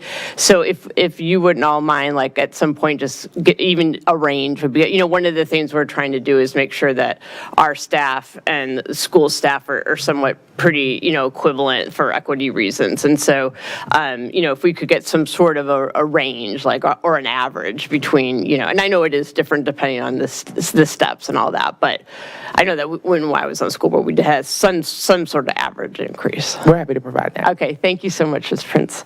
And Ms. Tice, I appreciated your comments about the revenue share, or maybe this was in your presentation. I'm not sure if you did touch on that tonight. But just, specifically in your report talked about how the trash fee is affecting it and also how debt service is handled. So I think we really need to continue to utilize our budget and finance committee meetings to keep going through that. And I know Ms. Connolly is one of our architects of the revenue share from years back. And it's, I think it's just continues to have tweaking and working and talking through that. So I think that's something that we'll continue to talk about. And it's not lost on me that, the 4.1 is the lowest request in the past 5 years. So, that is definitely noted. And I thank you all for being good partners and going back to the drawing board and finding some cuts for sure. So thank you all for that. I want to acknowledge our public safety officers in the audience. Thank you all for being here. I echo Ms. Flynn's comments that public safety is, I'm sorry? Ms. Flynn's comments that public safety is so important and vital, and it is. I was just talking to Chief Fard this morning. I was listening to some report on the radio. It's tough, and we want to make sure it's tough to recruit police officers. We want to make sure we retain our great police officers. So any kind of, money that we can put give to Chief Fard and his staff and retain our great officers, I completely support. And I know Chief Fard's done a great job filling some vacancies, so we're doing really well there. I know that we have to continue to look at keeping our fleet. One of the things when I was on school board, I was telling Chief Fard every year we got 2 new school buses to keep that fleet. We need to just make sure we're doing that on our public safety side of general government too. So, I'd love to talk more at some point, really digging in some more to the public safety budget. But thank you, officers, for being here this evening. And I'm sure I speak for all of my colleagues that we support, attracting the best and retaining the best, and that's all of you in the audience, so thank you. Just a couple other quick things. Again, Ms. Flynn talked about, and as did the mayor, about housing assessments, and I do feel like there's a little bit of I can't see Wyatt over that podium. I'm like, where did Wyatt go? Did he leave? But I do think there's a little bit of confusion in the public sometimes. We received a letter to the council complained to us about the housing assessment, and the mayor responded, well, and sort of explained we set the tax rate, and all that. So it might be interesting at some point for the public also to have a work session on assessments. It seems like there's this sort of idea out in the community that it's just out of nowhere that these assessments come. So, that might be something that could be good. I know Darius, I believe Darius is new, and, if we could, it doesn't necessarily have to be part of the budget cycle, but at some point I would like to do a deeper dive into the assessments, if that would be possible. Yes, we could absolutely put something together, and I just want to reassure, there's a formulaic way of how our real estate team assesses the value of the property, and one of the key drivers of that is sales data. So I think it's just bringing, some residents aware of if there's values of houses that are being sold much higher than maybe what they've previously purchased for, that does inflate the assessments and the valuations, but absolutely can put together maybe a kind of high-level overview of how our assessments work to kind of give some assurance to the public. That'd be terrific. Thank you, Mr. So. And then a couple other quick things. I I've done several shout outs to Tom Clinton, but I want to do it again, that he, really took that time to find a lot of our cars that are all the new people who moved into rental housing in our city. Not everyone registered their cars. And so Mr. Clinton and his staff really went out and worked with the apartment, the landlords, and really worked to reach out to residents and let them know they need to register their cars. And that's why you see quite an improvement in personal property tax revenue that came in. So just a big shout out to Tom, because that's a huge help for us. And then finally, just on the staff report, I just wanted to compliment, I don't know if it was Mr. So or your team, but this staff report I think is terrific. I actually just saved it to my computer when people, email with questions. I think it's really helps people understand the budget, I think. And so I just wanted to compliment you and your staff on the staff report. I thought it was really good. And specifically, I just wanted to support on line 70, where you're talking about the sanitary sewer. You talked about, proposing an increase to availability fees charged to new developments to cover the costs of expanding the system over time. And I just think that's terrific. And, obviously, I'm sure that we all support that. That's the to growth pays for growth. But I am in complete support of that. And I just wanted to thank everyone for, I know budgets are a heavy lift, and I think we're off to a great start on both the schools and the city. And I know it is a little bit of a tighter year this year, but I think, working together in partnership, we'll get through it. So thank you all very much. Great. Before I go to Ms. Connolly, I just want to make sure that Ms. Underhill and Mr. Snyder, if you all have questions or comments, raise your hand since you're virtually. But I don't see your hands raised, so I'm going to go to Ms. Connolly if you have questions or comments. Oh, you all do. Well, we'll call on you first, I guess. All right. Thank you, Mayor Hardy. Thank you, Mr. Shields and Ms. Tice, for that presentation. I've got about 5 questions. The first one is about the community center teen room. This is the first that I've heard that there's a need to redo the community center teen room, and I'm just curious as to, is there a budget estimate for that? Is this something that would cost $20,000 or $100,000, or is there a way we can get some information on that and hear from staff regarding what could be done? So that's a developing situation. It's not in the budget right now, but we're kind of all ears. I think the case, it was a very compelling case. So I'll follow up with Danny and the team, and then Caitlin, if it rises to a CIP, hopefully it does not.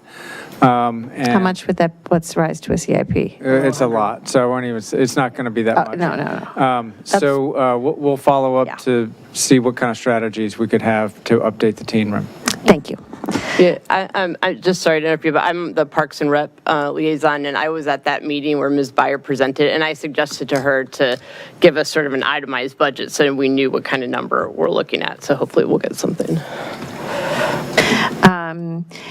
In this current year's budget, Mr. Shields, we put in a contingency, and I saw on our slide here that we are reducing that contingency. What did we spend that contingency on? It was not what we expected to, but it was a contingency. In 2026, right. We did a little moving things around to cover something with the contingency. So one thing, we'll talk a little bit about how we've used it this year.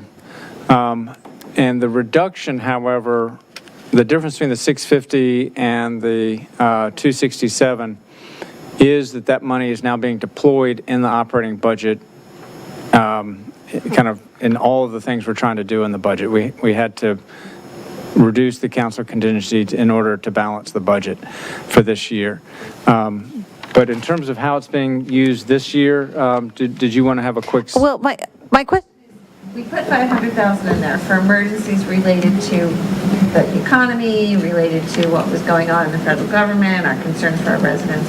Did we use it for that, or were we using it for something else? We did increase the emergency assistance by a modest amount, and the remainder of it was to meet other rising costs that we had in the budget this year.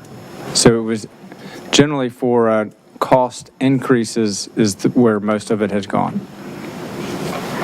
Sorry, Mayor, can I David, have one follow-up on that while Ms. Connolly gets her mic set up? And it was just, I had this question, it's in my budget questions, but that 267.5 that we're seeing in fiscal year 2027 approximates somewhat like what's left of the original 500, and then we went through budget amendment. It was used for reasons we didn't actually originally authorize. We authorized it during budget amendment. We're hoping that if we were to see a surplus, it would go into a contingency. It would re-up in the next fiscal year, for example. But is that 267.5 a carryover from the current contingency? The current contingency, in your mind, you'll be coming back for another amendment or to reappropriate that, and this 267.5 is new and something you've just built in based on fiscal year 2027 projected revenues? Correct. So to answer the last question, it's a contingency based, it's a new one, just based upon the current events. I think there's still a lot of uncertainty that we're going through, and so this contingency is needed, but based upon what we spent in 26, we spent about $300,000. $250,000 of that was for the city attorney legal fees, and then the other $50,000 was for the facilities assessments for city government to coordinate or to do a joint facilities assessments with the schools. So $300,000 was what we used this year out of the $651,000. But they're two separate. They're not related. You're done with yours? So my question then is, we didn't use it for what we set it aside for, but we're setting more aside just in case for next year. Yes. Yeah, because there's just a lot of uncertainty. Because of all the uncertainty. I mean, fuel prices are now going up. So there's just, again, we can't predict what will happen, but we know we may need this for some unforeseen expenses. Okay, and that's 267.5 is the proposed amount? Yes. Okay. The CCAU program, you mentioned that we would continue funding that. My question is, now that we have it, we can't ever unfund it, right? Because it's keeping people in their homes. So that really has to permanently be in the budget. So the city council very wisely created a buffer. There's 3 years of runway in the Affordable Housing Fund, so that in the event there was a fiscal sort of an emergency where the city council saw fit not to fund $200,000, we would still have 3 years runway in the Affordable Housing Fund, and that was done very consciously by the city council. Okay. The positions that you're defunding, you're proposing to defund, I just want to talk about them a little bit. You said none of them are filled, so it wouldn't be that people would be losing their jobs. But they're all, I mean, we don't, when we put positions in, they're for a reason. Are we concerned about the work that will fall on other staff to fill these positions? How did you just pick them because they're the ones that aren't filled? Or what was the rationale for those specific positions? So they all have impacts, and when we go through work sessions by department, we can talk about those in more detail. This really is, I think, a reflection of the staff trying to work to solve problems. And so we knew we had to make reductions. They needed to be operating budget reductions. They couldn't just be sort of, saving one-time money or sort of gimmicks. And so this, plus the other operational efficiencies we've identified, are true, cuts that we'll want to spend a little more time to describe to the city council at work session. Each one of them has its own sort of universe of impacts. Okay. So my concern on that one is that our city is growing, our needs are growing, and at the same time, we're thinking about cutting staff. And if we had a little more money in the budget, we might not need to cut staff. That's right. As the person who always advocates for higher taxes, I'll say that. But I do think that that's an important consideration. I mean, people pay taxes to get the services that they expect. And if we're shrinking things down and we're not able to provide the services people expect, then we have an imbalance there. The insurance, the schools mentioned that they had a $120,000 hit because of increased insurance rates. Does the city also have the same, well, I guess fewer employees, but was there also a similar increase to this? Yeah, there was general also government? a similar impact. It was accounted for in part of the staff increases that we had in there. So for us, it was more of a split mix. We have the 13% was, I believe, for Anthem, yes, Anthem, and then there was actually no increase on the Kaiser side. So for us, it wasn't as big of a hit compared to what the schools had. So for us, it netted out to the 10% that we had closely budgeted for. Okay. Yes. And then my last questions kind of follow along with what Ms. Flynn was asking about the police, and that is, I just want to make sure that the funding of the police is where it needs to be. I'm appreciative that there's a salary increase in there, but I think we also just need to look at some of the cuts or the lack of funding that has been there in recent years. And over the years, we talked about accreditation, and is there a person in there to help with to be doing accreditation? Ms. Flynn mentioned the fleet replacement schedule.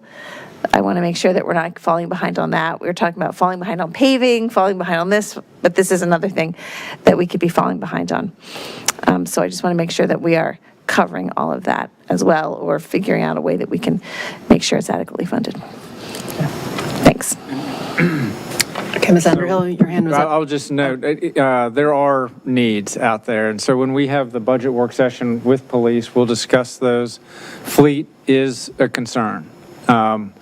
We have an old fleet, and we have not kept up with our fleet replacement. So when we get to year end, we are going to come to a council with a budget amendment to put some year-end money towards fleet replacement.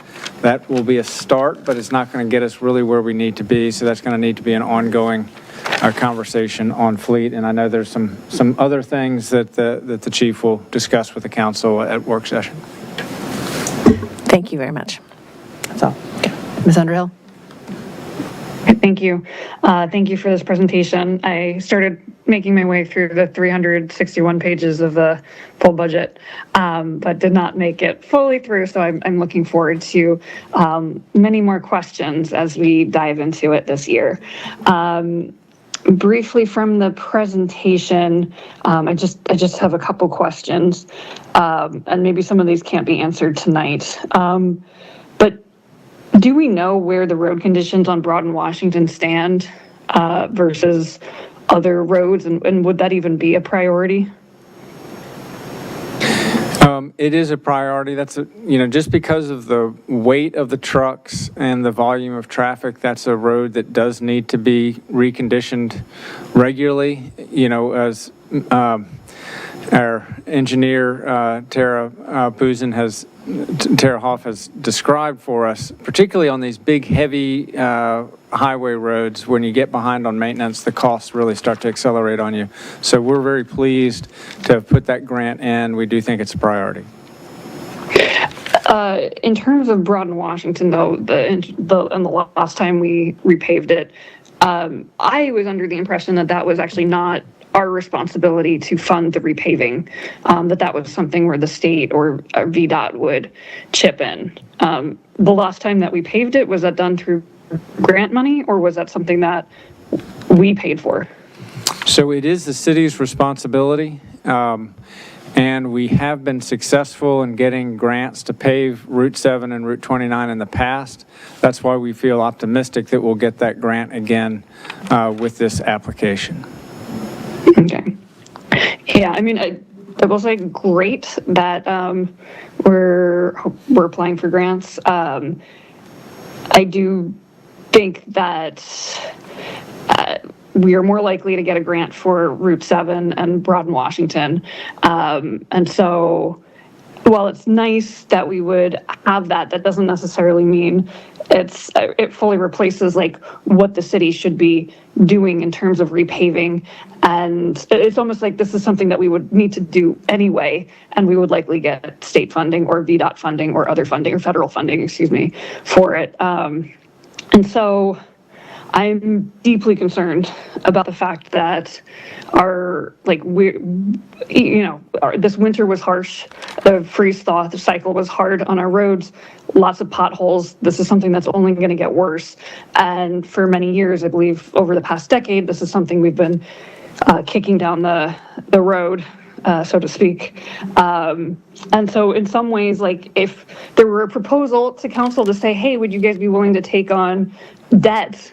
And would you be willing to take on 10% at a 10% rate or a 20% rate or something like that? We'd probably say, oh my gosh, no, we don't want that. But in some ways, what we're doing here, which is not catching up on our road paving program, severely exacerbates costs in the future. So this is basically debt that we're taking on today. And so that's the sort of framing that I'm looking at this in. And so when we have a question about, do we expand library hours, that's very different than do we pave our roads, because this is something that we will have to pay for, and we'll have to pay for and enable larger costs in the future. And Greening of Lincoln was evidence of that, which is, suddenly costs are astronomical on that project. And I believe that we're going to start seeing things like that throughout the city as we start taking a closer look at our roads. So I guess mostly a comment that I'm deeply concerned about our road paving budget and where things stand right now. And I know that things are tight, but as I go through the documents, something that I would like to figure out is there any more room to get a road paving budget and a little bit beefed up from where it is now? And that's my only comment. Thank you so much. I appreciate it. Mr. Snyder? Thank you very much. Thanks for the presentations this evening. I do have a number of questions. Let me start to go through them. I'd like a list of all vacancies that are in existence now and will likely be in existence during the next fiscal year. That is, we have information about imminent retirements from both the city and the school. So I'd like a total list of vacancies obviously by classification and not by name. I questioned the reduction in SROs, whether that's prudent, and I'll be pursuing that one.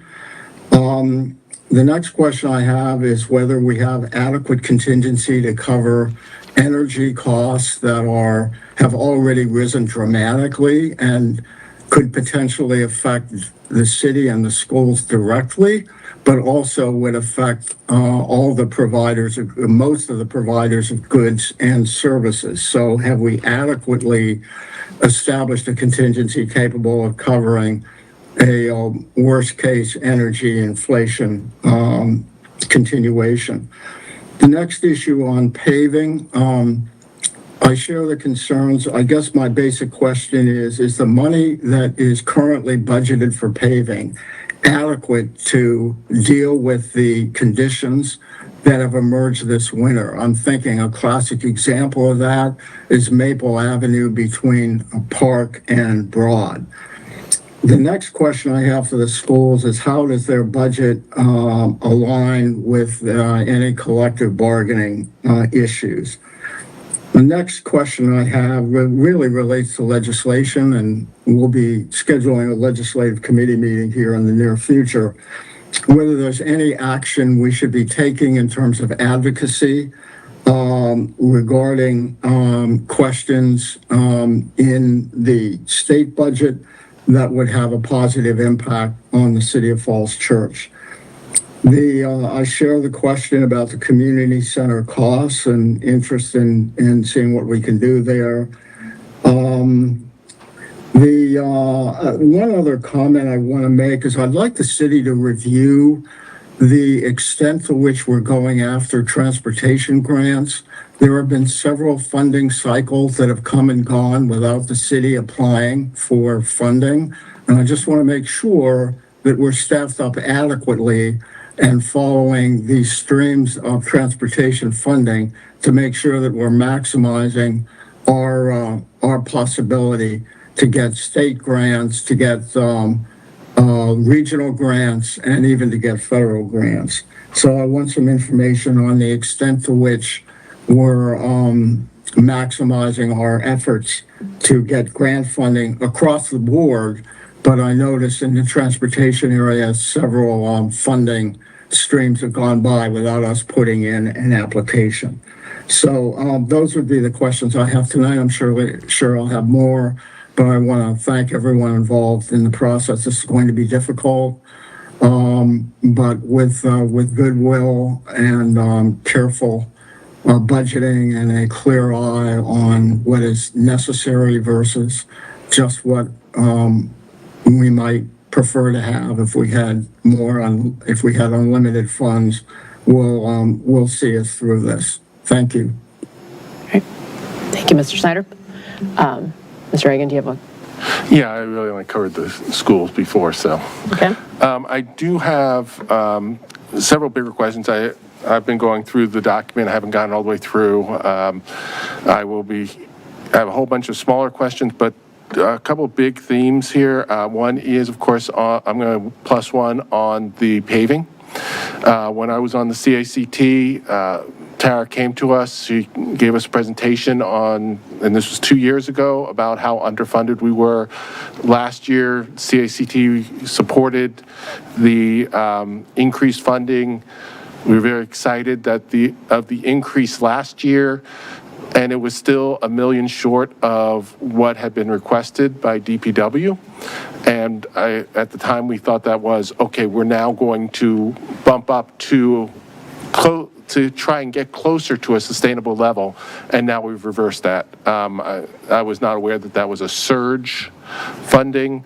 I think our levels need to be there for our local streets. I think we're teetering on the edge, and we're going to get into real trouble if we don't figure out a way to fund the local streets. And then we just need to double check that we're not double paving on like Washington. We've got the Washington multimodal and other items coming in. I hope we're not double paving it and then tearing it up for a CIP project.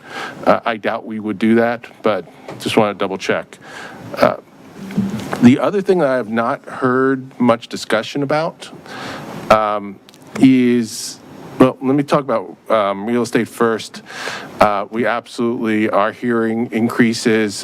One of the interesting notes in here is that we talk about 6.9% assessment increase for residential, or 7.2, 6.9 overall, but buried in here is that single family was 8.1 increase. So the average, as you get into single family, was even greater. And is that is painful. That is a painful number. I've noticed certain other jurisdictions have talked about an equivalency value, which is kind of the combination of assessments going up and tax rate going down. So basically, your taxes stay at the level of inflation. I don't think we've ever talked about that. I think it would be good to know about that.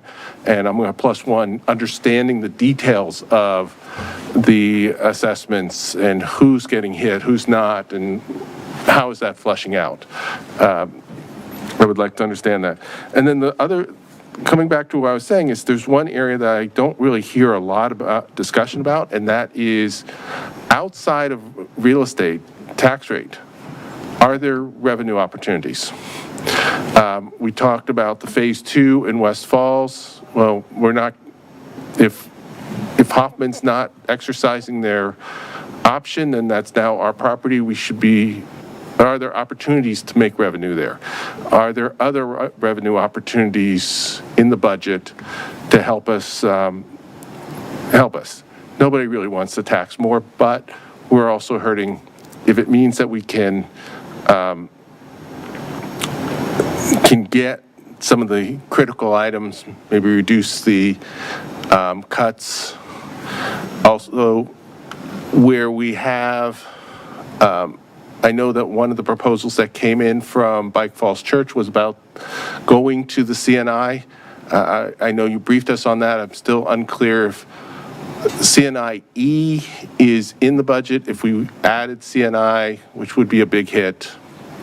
And I'm not sure that it is, it may be too big a hit for the community. Would that then free up the money that's currently CNI-E? I don't know. I'd like to explore that a little bit more. And those are the big things. As far as the FTEs being cut, one question I have is if a position was still in the budget, would it actually get filled in the next year? And I'm specifically thinking about the SRO positions, which have been vacant for a while. We now have a temporarily have a police officer there. They're a challenge. So even if we had 2 SRO positions, would it just be that one of them would be sitting empty anyway? So I would like to understand that a little bit better. And those are the big ones, and I'll be sending you a whole bunch of little ones. Great. Well, thank you. I think everyone's had a turn now. So mine. Well, first of all, I appreciate the school board's work to date, as well as the new team. So we appreciate having a new CFO in both general government and schools. And I want to echo the thanks that the staff report and the deck was really well done. I think a lot of the traditional slides that I asked for showed up. So thank you for anticipating a large part of our questions. Can we go to the slide that showed the regional picture? I think it was one of the first slides. I usually ask about this, so I was glad to see that we at least opened with this, because I do think that's important context. So as you read these bullets and all the highlights, I think what is clear to me is that the uncertainty is here. I think earlier during the presentations, the comment was made, I jotted down, was, we're going to keep doing what we're doing. I think that actually doesn't work, because this is at our doorstep, and I would challenge us to actually think more critically about what really is a need versus what is a nice to have. And I understand that our budgets are largely people-driven, but when you look at kind of what our neighbors are facing, and then the next slide I would like to go to is the one that talks about the 4.2% growth is largely from new construction. If you take that context paired with why our revenues are what they are, the only reason we are not in the situation that our neighbors in is because of the new growth that we had.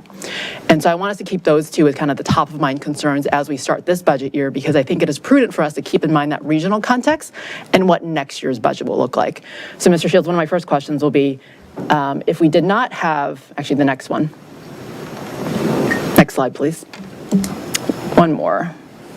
It's the one that breaks out kind of new construction by residential, commercial. Sorry, it's several slides. There you go. So if we did not have the 4.2% in new construction, given that we don't have new projects in the pipeline, what does the FY28 budget look like? And I'm pretty sure it's going to look not as great as a 6% revenue growth. And so I want to keep that in mind, because I do think that while we are budgeting for the current fiscal year, it is very prudent for us to keep in mind what the economy is going to be. And I think it's a combination of where the region is, plus what our economic outlook locally is going to be. So that's kind of what I want to start with, is I do think that's important for my colleagues to think about. Salary parity is really important, so I want to echo Vice Mayor Downs' request on understanding kind of the school increases. I think that's been a principle that we've tried to maintain the past several years. We want all our public safety officers to feel equally proud of being an employee of Falls Church as our teachers, and so maintaining that parity and getting as close to that as possible is really important to us, because at the end of the day, we are in a people business here in general government. A few specific questions. One that I do ask every year, and I'll ask again, is could I get a look at the 1, 3, 5, 7-year look back on our city population growth versus our school student enrollment growth, budget growth accordingly for general government and schools versus CPI, and then also end-of-year fund balances? I always like that historical look back at where we've been, because at the end of the day, because we are a people business, we are driven by kind of the needs of the growing population and our students. A specific question for the schools, if we can go to that slide. I'm sorry, I don't have the number jotted down. But I think on the school state funding, I noted that there was a 1.5% decrease. And I know with the new administration and the priorities of the General Assembly, they're committing to hopefully sending more money. I know the LCI is not favorable to us, but I'm curious why we're expecting a 1.5% decrease. Is it because of declining enrollment? It's their sales tax revenue. Okay, so just so that people can hear in the mic, it's declining sales tax revenue? So, and this is early on, right? I want to make sure it's really clear that we don't know what's going to come out in late April from the new governor and what she may project, but what came out from the former governor's budget was a decrease in some of the, one sales tax will go up and one of the other taxes will go down, and that's why we would expect that decrease. So that 1.5 decrease was due to the decrease in that tax. Okay, rate. and how much of that is tied to enrollment? Is it based on? That's not an enrollment base. Okay. Our state funding amounts would be tied to enrollment, the little money that we do get from Richmond? It's slightly tied to that enrollment, but more than that, it's tied to the LCI. Okay. And I guess a question for maybe Ms. Messer. We expect that the state will have their budget done by third week of April, hopefully? I would like to be optimistic this year that they will have it on April 23rd. Have heard some initial indications they're talking about a compromise on the data centers, and that tax exemption is what's driving all of the state budget and the transit funding. And so that is still 2.5 weeks before we adopt. And so hopefully, I mean, that's clearly something we should discuss on April 27th at kind of our last work session, because obviously Metro funding's on the line, potential school funding changes, but there's just a lot of uncertainty on what's happening. But that gives us at least a couple of weeks to know where that might stand. We'll certainly know at that point whether they've reached agreement and voted on the budget or extended the special session. Great. My next request, similar to kind of Mr. Agan's question, I think on slide 6, I think we did a good job benchmarking kind of what the proposed tax rate changes on real estate. I'd like to actually benchmark what all of the tax rates look like across the region, including ours. And the reason I asked for this is because I think we had lowered the car tax rate several years ago below $5. And when I read Arlington's budget, they had were re-tiering essentially the amounts. I believe they're currently provide 100% relief for the first $3,000 in car value versus in Falls Church we provide 100% relief for the first 1,500 value. So I don't know whether there's worth, one, looking at re-benchmarking that. Is it worth the paperwork involved in giving car tax relief for cars that are below 1,500, or should that number change? And then does that change any revenue options we have? Given all the, at least the current concerns we're hearing on the real estate tax rate side, an interesting idea I've been thinking about is, would we consider lowering the real estate tax rate and then increasing the car tax rate to make up for some of that revenue, to provide some relief for those double-digit real estate assessments that people are facing right now? Mayor, just on that point, and I had a similar thought, it's also a way, if we thought about doing that, right, to try to begin incorporating a dedicated paving budget, for example, if we're reducing a real estate tax rate and then we're increasing a personal property car tax, and we're cost spreading, like the cost of the roads across the actual drivers as opposed to just the homeowners, right? That it might be a way to think about actually creating a keyed budget item for paving purposes. Great segue. Because like my colleagues, I don't love that we are not funding our street maintenance and our affordable housing. I guess I would argue that, frankly, those are maintenance of effort for general government. And so even if we think the $1 million grant on the street side and the Fed money on the housing side is likely to happen, and fingers crossed, I would love for us to figure out a more sustainable local source for funding this and not just using plus-up one-time funds. And so I will +4, I guess, I think, is what I counted everyone on that one. So benchmarking all the tax rates on slide 6, look at lowering real estate tax rate, increasing car tax rate, as well as the different tiers within car tax, if that is additional revenue drivers. And then I would like a summary of what, at least as proposed in this manager's budget, what is a total increase for the median household beyond the real estate tax? So once you add in all the fees that are being proposed, what is the change for the median household?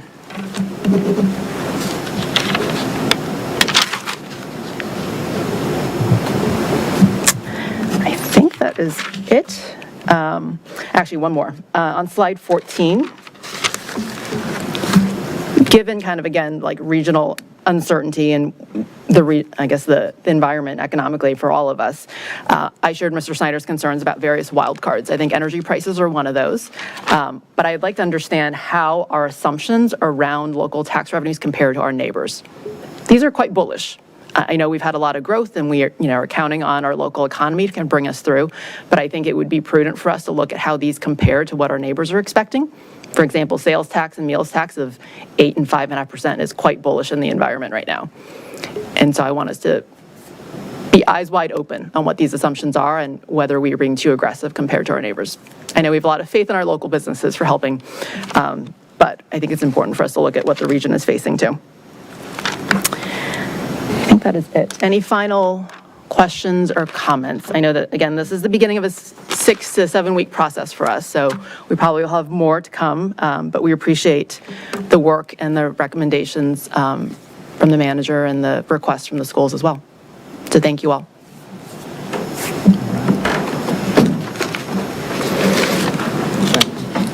Okay. I think we're going to transition to very anticlimactic council requests now after budget.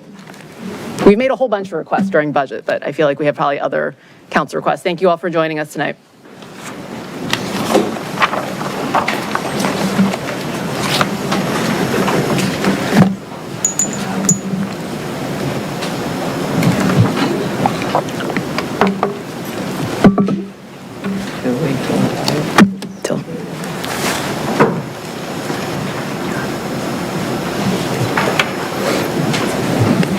Okay, who's got a council request?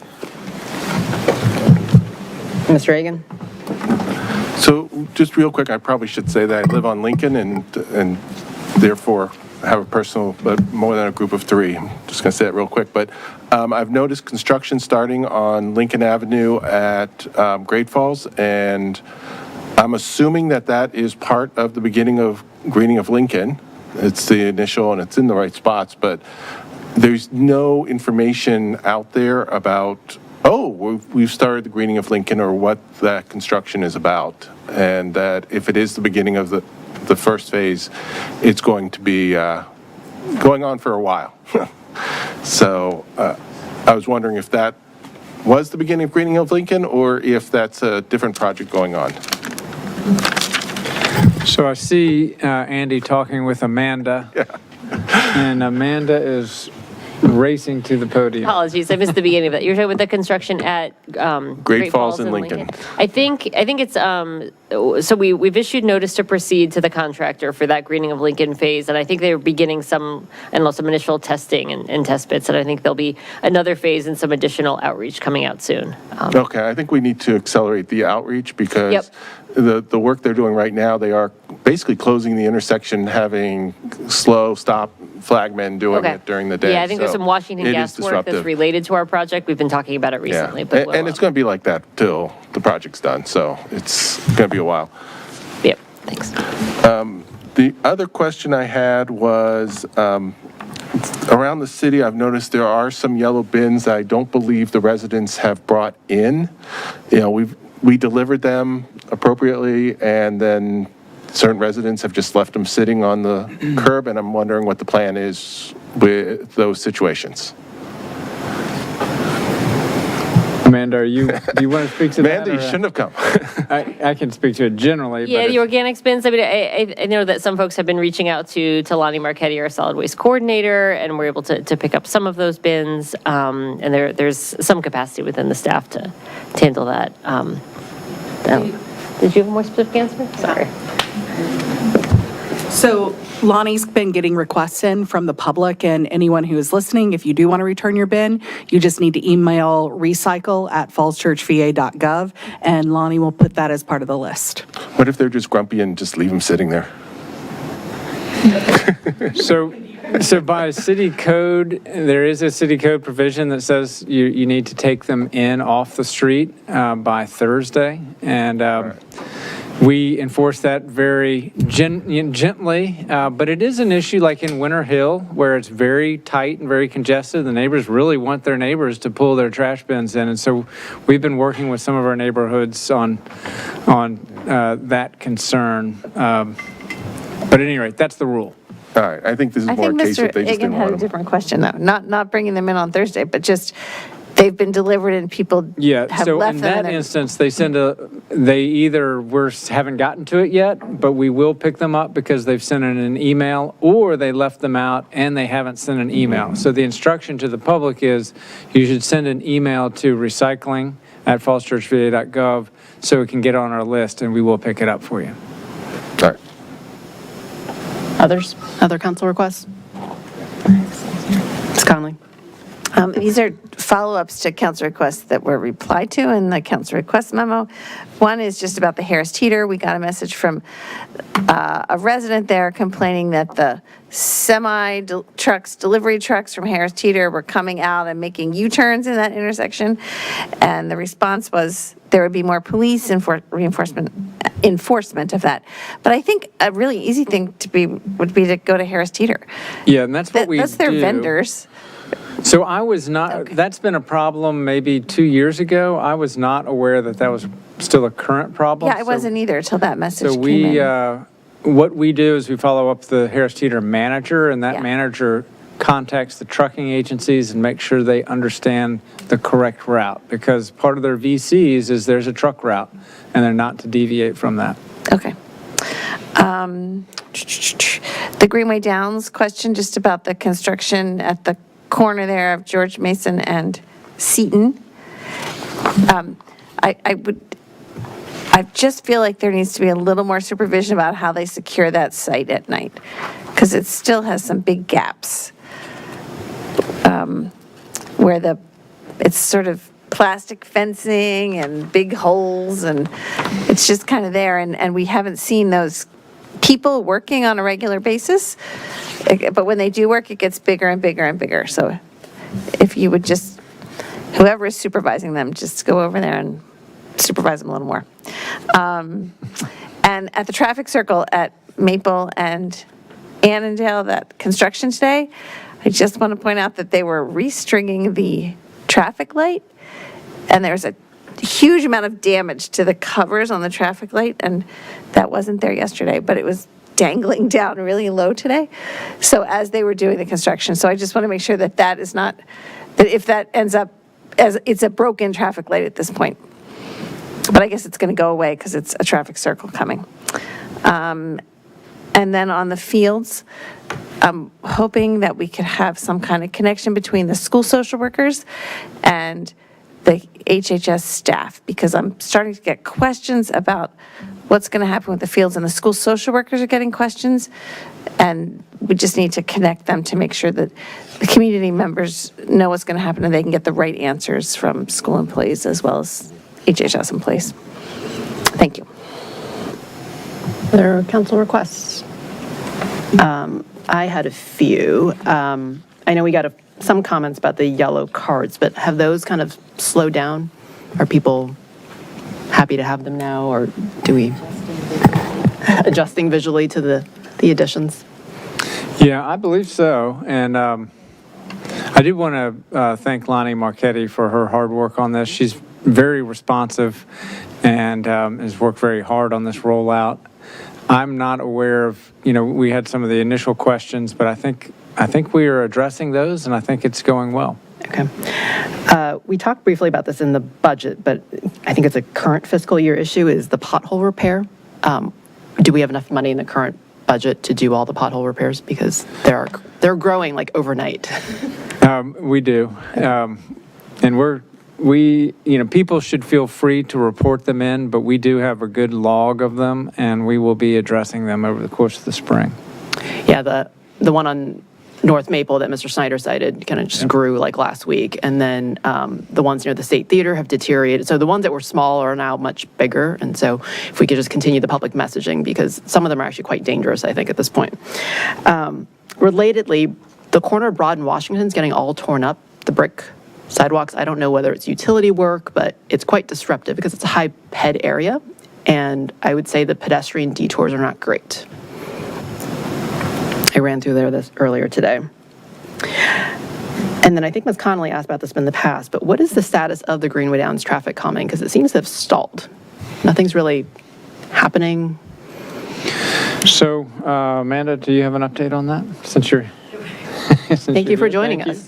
Or 20 tonight. There is a bit of a pause right now on some of the work. So I know there are a couple parts. There's obviously the traffic calming aspect and the speed hump conversations that we've been having, and I believe that is all moving forward pretty well. I think there have been some meetings with some of the residents about a couple specific instances. But then there's this kind of storm structure element that our engineering team has been discussing more recently. So I think they're having so at the moment there is a bit of a pause in the work.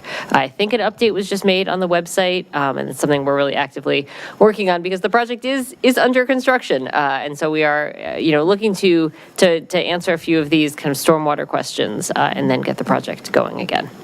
And we'll be making sure we're in clearer communication with the residents on that. Okay. At this point, when is it expected to finish, and are we on track to hit that? I think we said May most recently. That's our most recent estimate, yeah. Okay, thank you. Any final requests? Otherwise, you can get to business on the agenda. Okay, well, let's call the first item, business on the agenda, please. Yes. So our first item is a public hearing for TR 26-05, resolution naming the city-owned parkland located at the property formerly known as 604 South Oak Street, currently known as 310 Fellows Court, 306 Parker Avenue, 304 Parker Avenue, 302 Parker Avenue, 502 South Oak Street, 302 Fellows Court, and 304 Fellows Court. Real property code numbers 52-206-090, 52-206-091, 52-206-092, 52-206-093, 52-206-094, 52-206-095, 52-206-096, and anticipated to be consolidated to the address 500 South Oak Street with an RPC to be determined. Great. Thank you. So our Deputy Rec and Parks Director, Amy Youngs, is here to provide the staff report on this. All right, good evening, council, and I apologize to whoever has to read the resolution with all of that. Tonight, council is requested to select a name for the park being built on South Oak Street. As a reminder to council and for the public's information, by city code, a park can be named after the ecological features, historical significance, geographical location of the park, and exceptions are made to commemorate an individual service or to better identify the use of the park. Over 100 recommendations were submitted through feedback form on the city's website. We received recommendations from the Planning Commission, Arts and Humanities Council, Recreation and Parks Advisory Board, the Historical Commission, and we also engaged with the Oak Street Elementary staff and got suggestions from the students there. All recommendations are in the staff report. City Council reviewed and discussed the recommendations during a work session last week on March 17th. There was significant City Council support for Fellowship Park, Firefly Forest, and Hidden Harvest Park. Following further discussion, Firefly Forest was identified as the most preferred option among the three. And I'm here to answer any questions for your hearing. Apparently we had a fan in the neighborhood of Firefly Forest, but it's Firefly Forest, not Firefly Forest Park. I was hoping that we clarify that when we do this. So in your work session, I think was just Firefly Forest. Every one of our parks is park at the end, so it can be up to council. Rec and Parks does not have a strong opinion. I was going to bring that up as well. The Firefly Forest Park does not have much of a ring. I much prefer Firefly Forest. Any dissent from that? Okay. Any questions or comments before I open the item up for a public hearing? Yeah, I would just like to, I mentioned this at our last meeting, but some of the residents point out to me that that neighborhood is called Virginia Forest. And so, the combination of having the fireflies and then having also the geographic area of forest, and then, as Ms. Flynn pointed out, the alliteration of Firefly Forest and fellows. So, but I think I would like to throw my support behind Firefly Forest and probably leave off the park, but I don't feel too strongly either way. Thanks. Okay. I'm going to open up the public hearing. Any members of the public wish to comment on this? We don't have any public comment beyond. Okay. Welcome. Mary Catherine Chase, 208 South Oak Street. I live down the street from the property. I have kids who have gone to and will go to Oak Street Elementary, and I love Firefly Forest. I love the alliteration. I love learning about the fireflies this evening. I love walking in that property already, and I can't wait for what Rec and Parks has planned. And so I love that this has come out of public comment. I'm really excited. Great. Thank you. Any other public comment? Okay, I'm going to close the public hearing. Is there a motion from council? I move to adopt TR 26-05, Firefly Forest. Is there a second? Second. Ms. Flynn on the second. You can call roll, please. Mr. Agan. Yes. Ms. Conley. Yes. Ms. Downs. Yes. Ms. Flynn. Yes. Mr. Snyder. Yes.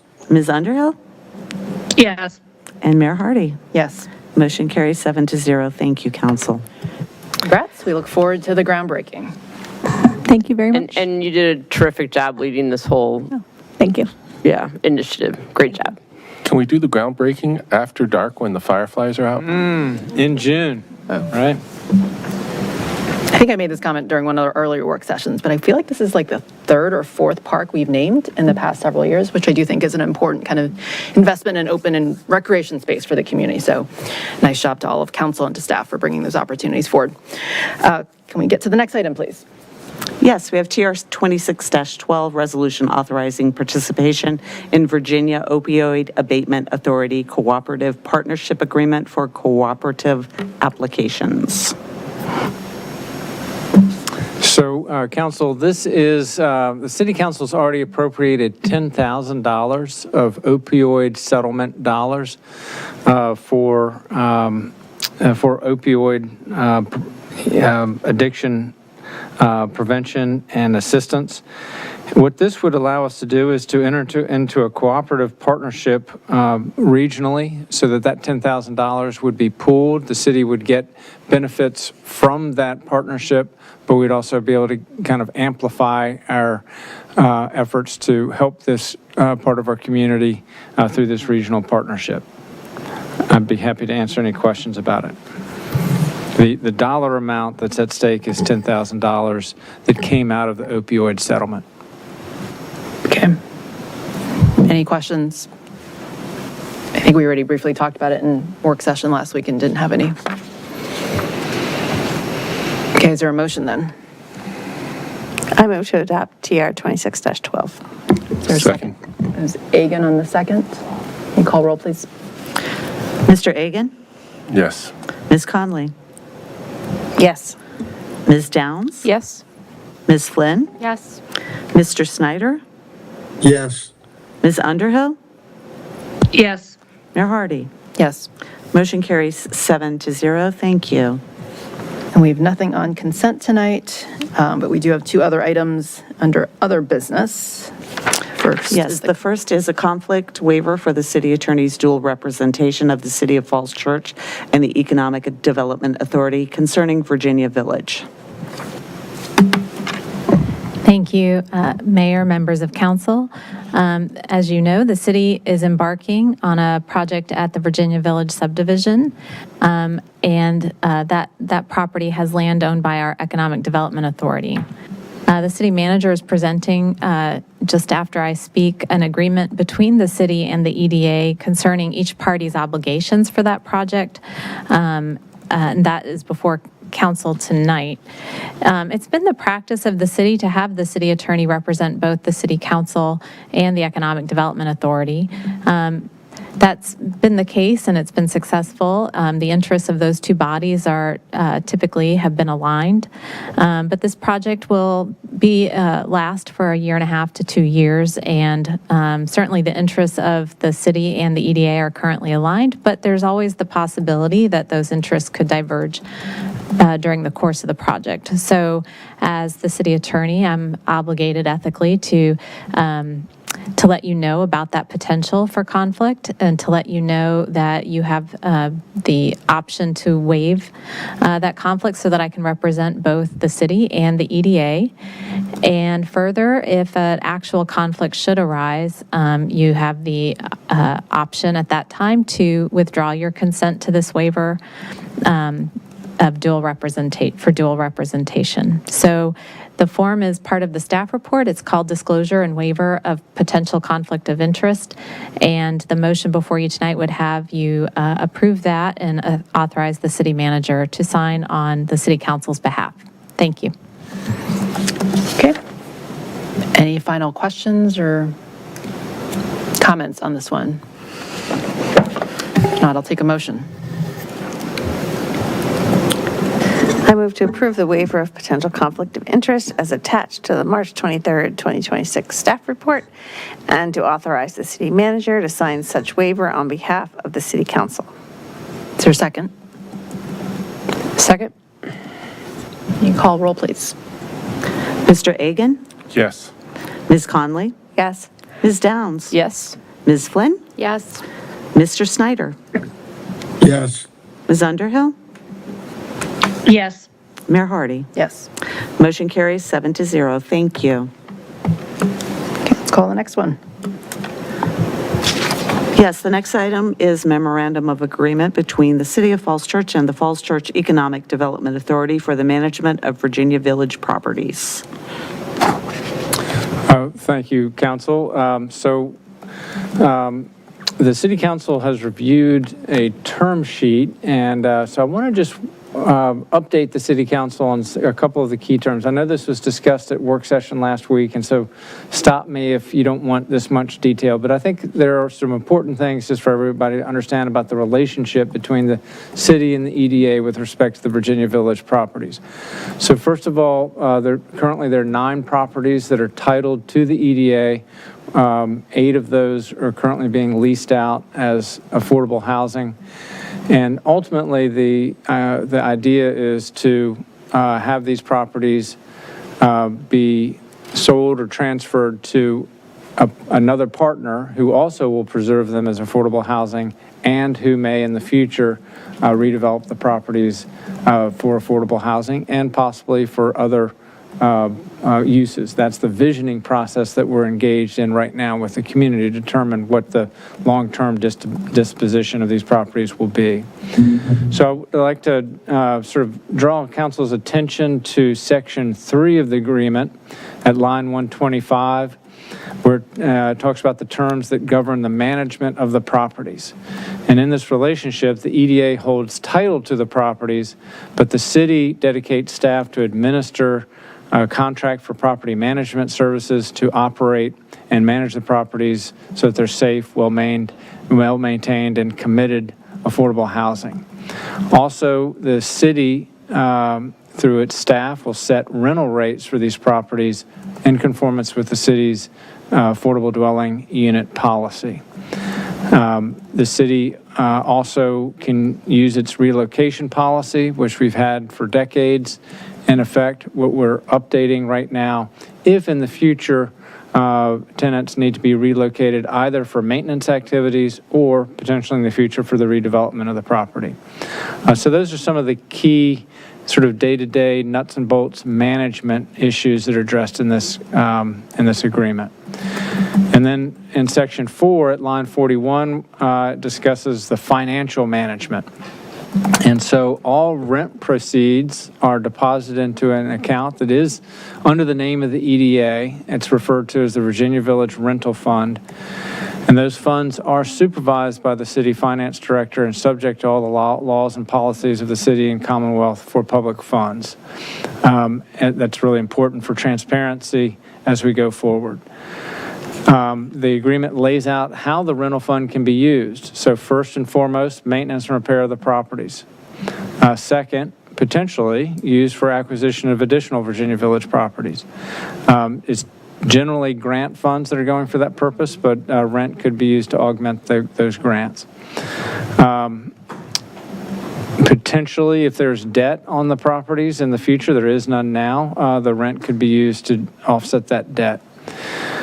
4, consulting services for the planning and or marketing of the property for future redevelopment that will at least contain a component of affordable housing.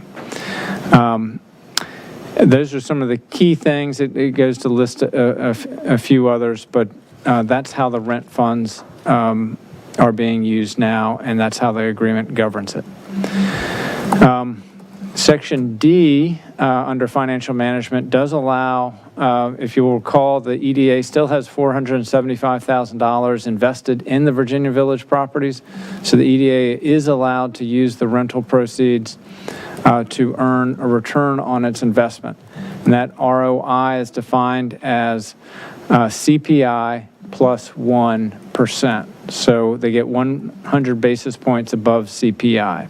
That's payable once a year in July on that $475,000. At line 168 is a new provision that was not in the term sheet and came about through the discussion with the EDA.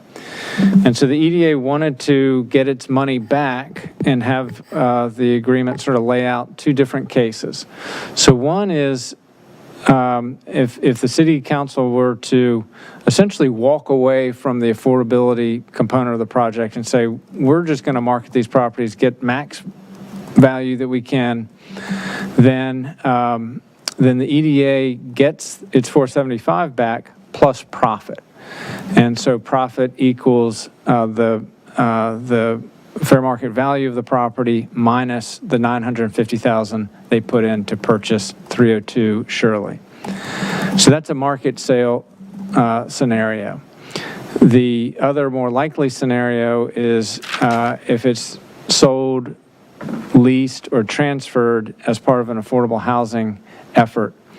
And under that situation, the city council will retain the choice. You could either keep that $475K in capital because it's quite possible the city's going to need it. Affordable housing is difficult, and continue to pay that ROI which is CPI plus 100 basis points, or they can pay the $475K back. So just wanted you to be aware of that provision. I think they're very reasonable provisions, and I recommend them. But they did come about at the request of the EDA. I think those are sort of the key things for the council to be aware of in this agreement, and I'd be happy to stop there and answer any other questions. Mr. Reagan. As you were reading off the uses of the rental fund, it occurred to me, based on the conversations from at the event on Saturday, often rental includes utilities, and would that be, I'm not sure, is that covered under maintenance and repair of the properties? But if the rent includes, say, electricity, then obviously we should be able to use the rent for paying the electrical bill. I'm not sure if it's in there. So I would view that as under the maintenance and repair of the properties, but for clarity, we could add that, and any utilities as called for under the lease agreements. Yeah, I think otherwise we might just get ourselves in trouble. Yep. Okay. Other questions or comments? Ms. Flynn. I have a few. This 168, sort of looking at it, the way it's written and the way that you just described it, do you feel like the purposes of affordable housing, right, or purposes other than affordable housing encompasses like the project generally and doesn't have to run necessarily to the parcel?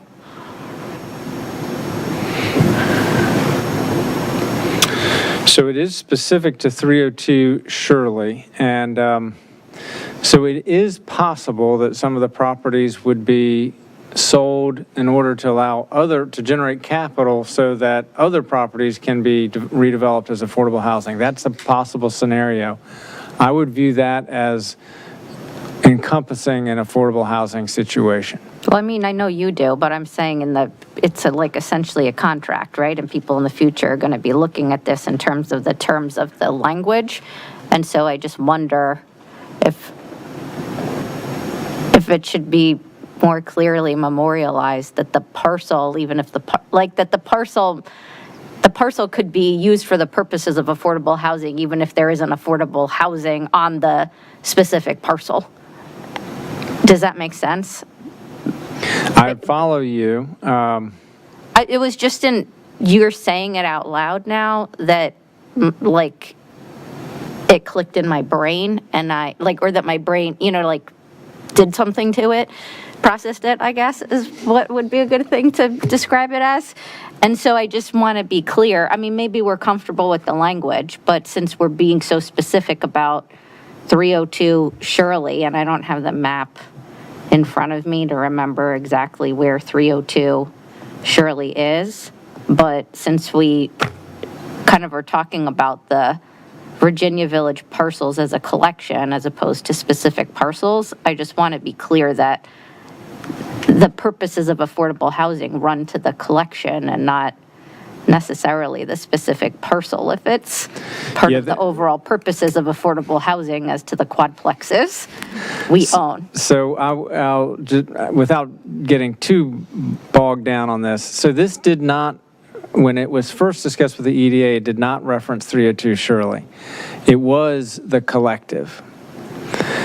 But how you divide up like the EDA's profit became complicated if you think about it as a collective. And so we said, well, for clarity, it improves it by naming the property that they put their money in to purchase. But that idea of the collective, which is still in my mind, because that's the way it was originally drafted, may have gotten a little bit lost with the specificity about the property. So we might add a clause in there to that effect. The point of it being that the market rate is a situation where kind of all of the properties are, it's determined that we're walking away from the affordable housing mission collectively. Right. That's what scenario one is. Scenario two is we're pursuing the affordable housing objective collectively, and therefore the city council reserves the right to keep the EDA's cash in the project. Right, yeah, I just want it to be clear for who's ever reading this in X number of years, right? Like that purposes other than affordable housing does not necessarily mean that we didn't achieve affordable housing within the collection of properties of which 302 was a piece. Right, and so I understand the intent of it. I just don't know that the intent has translated properly onto the page. But it's just, I don't know. I just want someone to look at it more closely and reflect on it. And then I had also asked about whether the recital should include something about why, if we're going to call out 302 Shirley, then they might want to explain why 302 Shirley gets differential treatment than the other 8 properties that the city owns because of the way that the initial funding and purchase of 302 Shirley occurred versus the other 8. And so that we might want to include that in the recital. So I didn't know if there was like an intentional decision not to include it, or if it just came back to us more quickly, because when we left the work session, I thought this was going to the EDA before we saw it again. So this would give it time, if we moved to postpone this to when we thought we were getting it, that we'd clean it all up and still have the EDA signature before the council signature. Right. We could do that. That is an option. I mean, that would be my preference. And then on the staff report, it didn't bother me that it's in the staff report because it's not actually part of the sort of MOU. But I do want to understand the language at 33, lines 33 to 38, a little bit more when we say, with an updated vision for the future, the city will then commence a competitive process to select a nonprofit entity and convey the properties to them with covenants to preserve affordability. And so I understand, right, like that's the RFP process, and it in combination with sort of the Virginia Village visioning process and thinking more about the RFP and those timelines. Can you just talk about, like, what is the role ultimately of the RFP and council with respect to the RFP? So you are envisioning we're setting up the selection committee, right? But we are not, conceivably, we're not approving the RFP because it didn't seem like you were putting it on an action item for us. And we were setting up the selection committee. And then once the selection committee selects the partner, is it coming to us for approval of that? Is that setting into motion the sale without council action as to what the selection committee actually selected, right? Because RFPs don't always come back to us. So I suddenly became a little bit uncomfortable with the language in 33 to 38 and what council's role is with respect to the RFP once that partner's selected. And I get the whole SAP amendment and like someone would need to come in and potentially apply for a zoning map amendment or entitlements or whatever else, but I want to understand, select a nonprofit entity and convey the properties to them with covenants to preserve affordability. Where are we, if any, in that process? So I should have read these out because this is a key provision in the agreement. So if you look at section 5D, line 201 of the agreement, this is a key provision. The EDA grants the city the sole and absolute discretion to sell, option, rent, encumber, or otherwise convey interest in the properties in the name of the EDA as its agent. So the city, to answer your question, drives the RFP process. Yeah, I get that, but which is why I'm not concerned about the way the MOU is worded. I think Erin's concern is not. I'm concerned about 33 to 38, and when we say the city drives the RFP process, where is council in either approving the RFP as submitted, which I thought we were getting kind of like a look at that. Oh, sorry. I thought we were getting a look at that RFP submission or what the 5% substantive piece of the RFP was. But I'm trying to understand, is there going to be a council vote And I'm trying to understand when we do a selection committee and the selection committee selects someone, are we going to vote at that point in time to ratify the selection? Or does the submission of the RFP just set in motion something separate and apart from any council action and is our role only as to the small area plan amendment until that person who got the sale, for example, or the property's conveyed to them, comes in and asks for council action with respect to those properties in the form of a zoning text amendment and entitlement, like whatever it ends up being. So the council, I believe, appoints the selection committee, authorizes the issuance of the RFP once you're content with the RFP saying what you want it to say, and the selection committee renders a recommendation to the city council, and the city council then chooses the top-ranked respondent. And is that, so, right, so you're saying we could agree or disagree with the selection committee. Can we decide not to proceed if we're not happy with the top-ranked RFP Yes. person? So in all those things, the city council is the sole decision maker. That's what this agreement stands for. Okay. Okay. I would and like that was that really clearer. important, given that the EDA owns title, which is a very powerful thing. That is a really important part of this agreement. That this agreement stands for in terms of setting policy and making all the major decisions, the city council is the sole actor. Oh, I sole understand that. decider. I understand the city council's role with respect to the EDA. I wanted to understand the city's council role with respect to the city manager and the planning department and the selection committee. So once we Right. stand up that, I want to know at what point in time is city council voting on things other than the small area plan amendment? And what are our votes as to the RFP process? And so if you could encapsulate that somewhere in the staff report, since this is going out anyway, I think it would be helpful. Okay, I view that as more the roadmap discussion, but if this staff report, that section 33 to 38 was meant to be very broad language that sort of states things that are already understood in more detail elsewhere. But yeah, I guess I'm asking it because when we did the roadmap, Art asked about, are we going to see the RFP before it comes back to us? And it was like, yeah, we can bring you the RFP and we'll slot it in somewhere. And it did not seem like there was going to be a council vote on issuing the RFP. So I'm trying to I want to nail us down on what the expectations are with respect to this development. And I don't have issues with the MOU other than like the slight things I talked about. I do want to make sure we're clear on like what our role is, at what points in time, not simply advising, but being accountable for action with respect to Virginia Village. I think for the ultimate success of the project, the council has to authorize the issuance of the RFP. Because that RFP, what the development community has told us, they want the RFP to say real things. They want us to tell them what they want, what we want. And only the city council can do that. So that's the process that we envision. I think for those of us who are around for the West Falls project and building the schools, it feels very similar, right? Like we had an RFP, and we had a recommendation committee, but ultimately we had to be the ones to make that decision.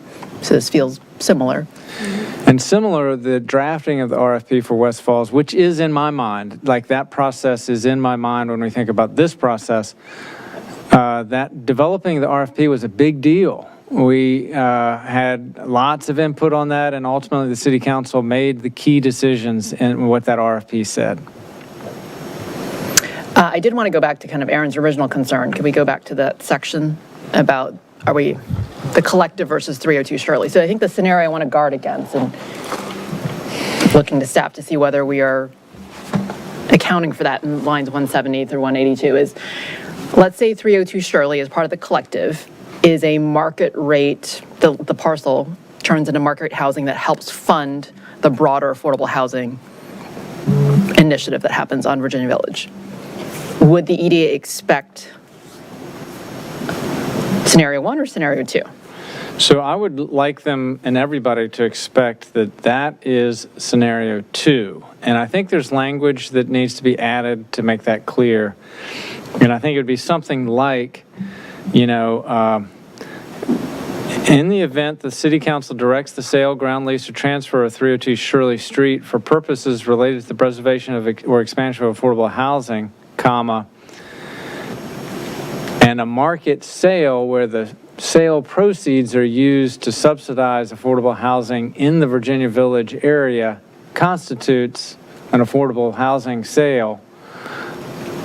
We'll do better than that, but that's the idea, to be clear that that's a market sale where the proceeds are used for affordable housing here is subject to provision 2. I guess I might suggest, if we're going to go beef up section 2 or scenario 2, I would ask that maybe in scenario 1,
And then likewise, are there, would we want to lower fees to retain and attract small businesses? Those are kind of two kind of policy areas. I think there was a third that I mentioned in the meeting, but I don't know whether that's enough time in the budget process to talk about all of those.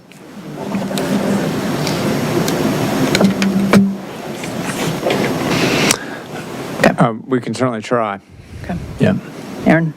Do you feel like you have sufficient direction in the next 2 weeks to be prepared by April 6th to have a more fulsome discussion of this personal property tax? Like what 20 cents would mean, or what the variation in real estate tax? Because I think when you come back on that, it is an area of interest. And I for one, would like to see more just in terms of what are the cost implications, right? So when we talk about the average, like the average bill, or like, what does that look like when you do a line item of like cost increases, or when you offset increasing the personal property tax and potentially decreasing the real estate tax somewhat to still have that 400,000 in play, for example? What does it mean to an average car tax bill versus an average real estate bill? And so I just want to put on your radar, since we don't have the meeting next week, that's the type of information I'm looking for in at least trying to assess or make an informed decision over those values or those rates. Well, we can certainly provide the numbers in terms of what could be generated by a change in the personal property tax rate, what the cost is for a penny or a half penny on the real estate rate, so you can compare those side by side, and then sort of inject in the paving discussion with those. And I think between those three variables, we would certainly be able to provide good information for the council to make a decision on But do we have a those. sense, for example, of like the average car tax bill? Yeah, so I mean, that's what I mean, if we could get that information too, Okay. so that we know. So what the Yeah. taxpayer experience Yeah, is, what the not just what the out-of-pocket revenue. cost is Yeah. based on what we set the rates as, and if we pull those levers, like what it means. Do you actually help a person, or do you Yeah, and not, we you could make it probably more give expensive scenarios if you inadvertently? own a $8,000 car versus if you have a $60,000 car, some different scenarios. I think the fourth scenario then is beyond, because we know what a penny on the real estate tax rate is pretty well. We know how much, personal property does. I guess the other, and then Aaron's point of if we change one and decrease the other, what does that give us? I think the fourth one is the tiering of the property tax relief. That's a probably more complicated one, but that's one that. And I know our Commissioner of Revenue has mentioned that in the past. This is about, I think. Where we give relief, right? Instead of the first 1,500 that we give relief to, is it worth giving the first 3,000? Because that would presumably offer more relief to your lower income population because their car values are usually lower. And it would be a process improvement, and because those lower value assessments typically are very time intensive for the commissioner's staff, is what I've heard in the past. Yeah. Yeah, so changing the tiering might be harder, but I think I'm interested in that too, especially as we look at tax burden overall and trying to direct our efforts to help kind of the lower income population too. I would also be interested in the gross receipts business taxes. There's a variety of different rates. If we could simplify those and maybe look at which ones are more targeted towards small businesses versus which of these are really hitting larger businesses, or even taking just a look at some of these rental properties. There's different rates for residential versus commercial. And there's a whole variety of stuff on page BO21.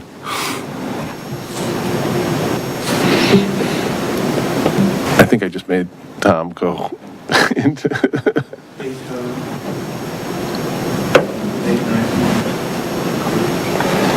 Okay, anything else on schedule? Okay. We do have council liaison reports. Anyone want to talk about regional committees or council liaisons? I guess a sidebar that I had with Cindy before the meeting is when the Ledge Committee is reconvening. Mr. Snyder, I don't know if you're still with us, but I know that there's. It'll be April 6th at 10 a.m. That's the current thinking. Just confirm. Hot off the press news. Yep. Thank you, because I think an item of discussion is obviously, should we regionally or individually advocate on action on metro funding, as we did not get a successful conference budget. And then I think any bills that are at the governor's desk, whether we want to have an opinion on those, and again, consider joining regionally. Yep, exactly. Yep. Okay. Any other standing or regional committee council liaison items to bring up? Councilmember comments? Minutes. We have 2 sets of minutes. Who has read them? I move to approve the minutes from January 27th, 2026, as presented. Is there a second? Second. Downs on the second. All in favor? Aye. Aye. Any noes or abstentions? Okay, January 27th is adopted. March 9th, anyone? I move to approve the minutes from March 9th, as presented. Is there a second? Second. Downs also in the second. All in favor? Aye. Any noes or abstentions? Did we already approve February's meetings? Thank you. Thank you. Sorry? Did we already approve February? Yeah. Oh. January 7th was a lagger. 27th. Okay. Okay, if there's no other business, are we ready to adjourn? Yes. Before 10:30? Pretty good for budget night. Okay, we're adjourned. Thank you. Thank you all, Council. See you Bye. Wednesday morning. Or see some of you Wednesday morning. You're flying out before then, right? I am.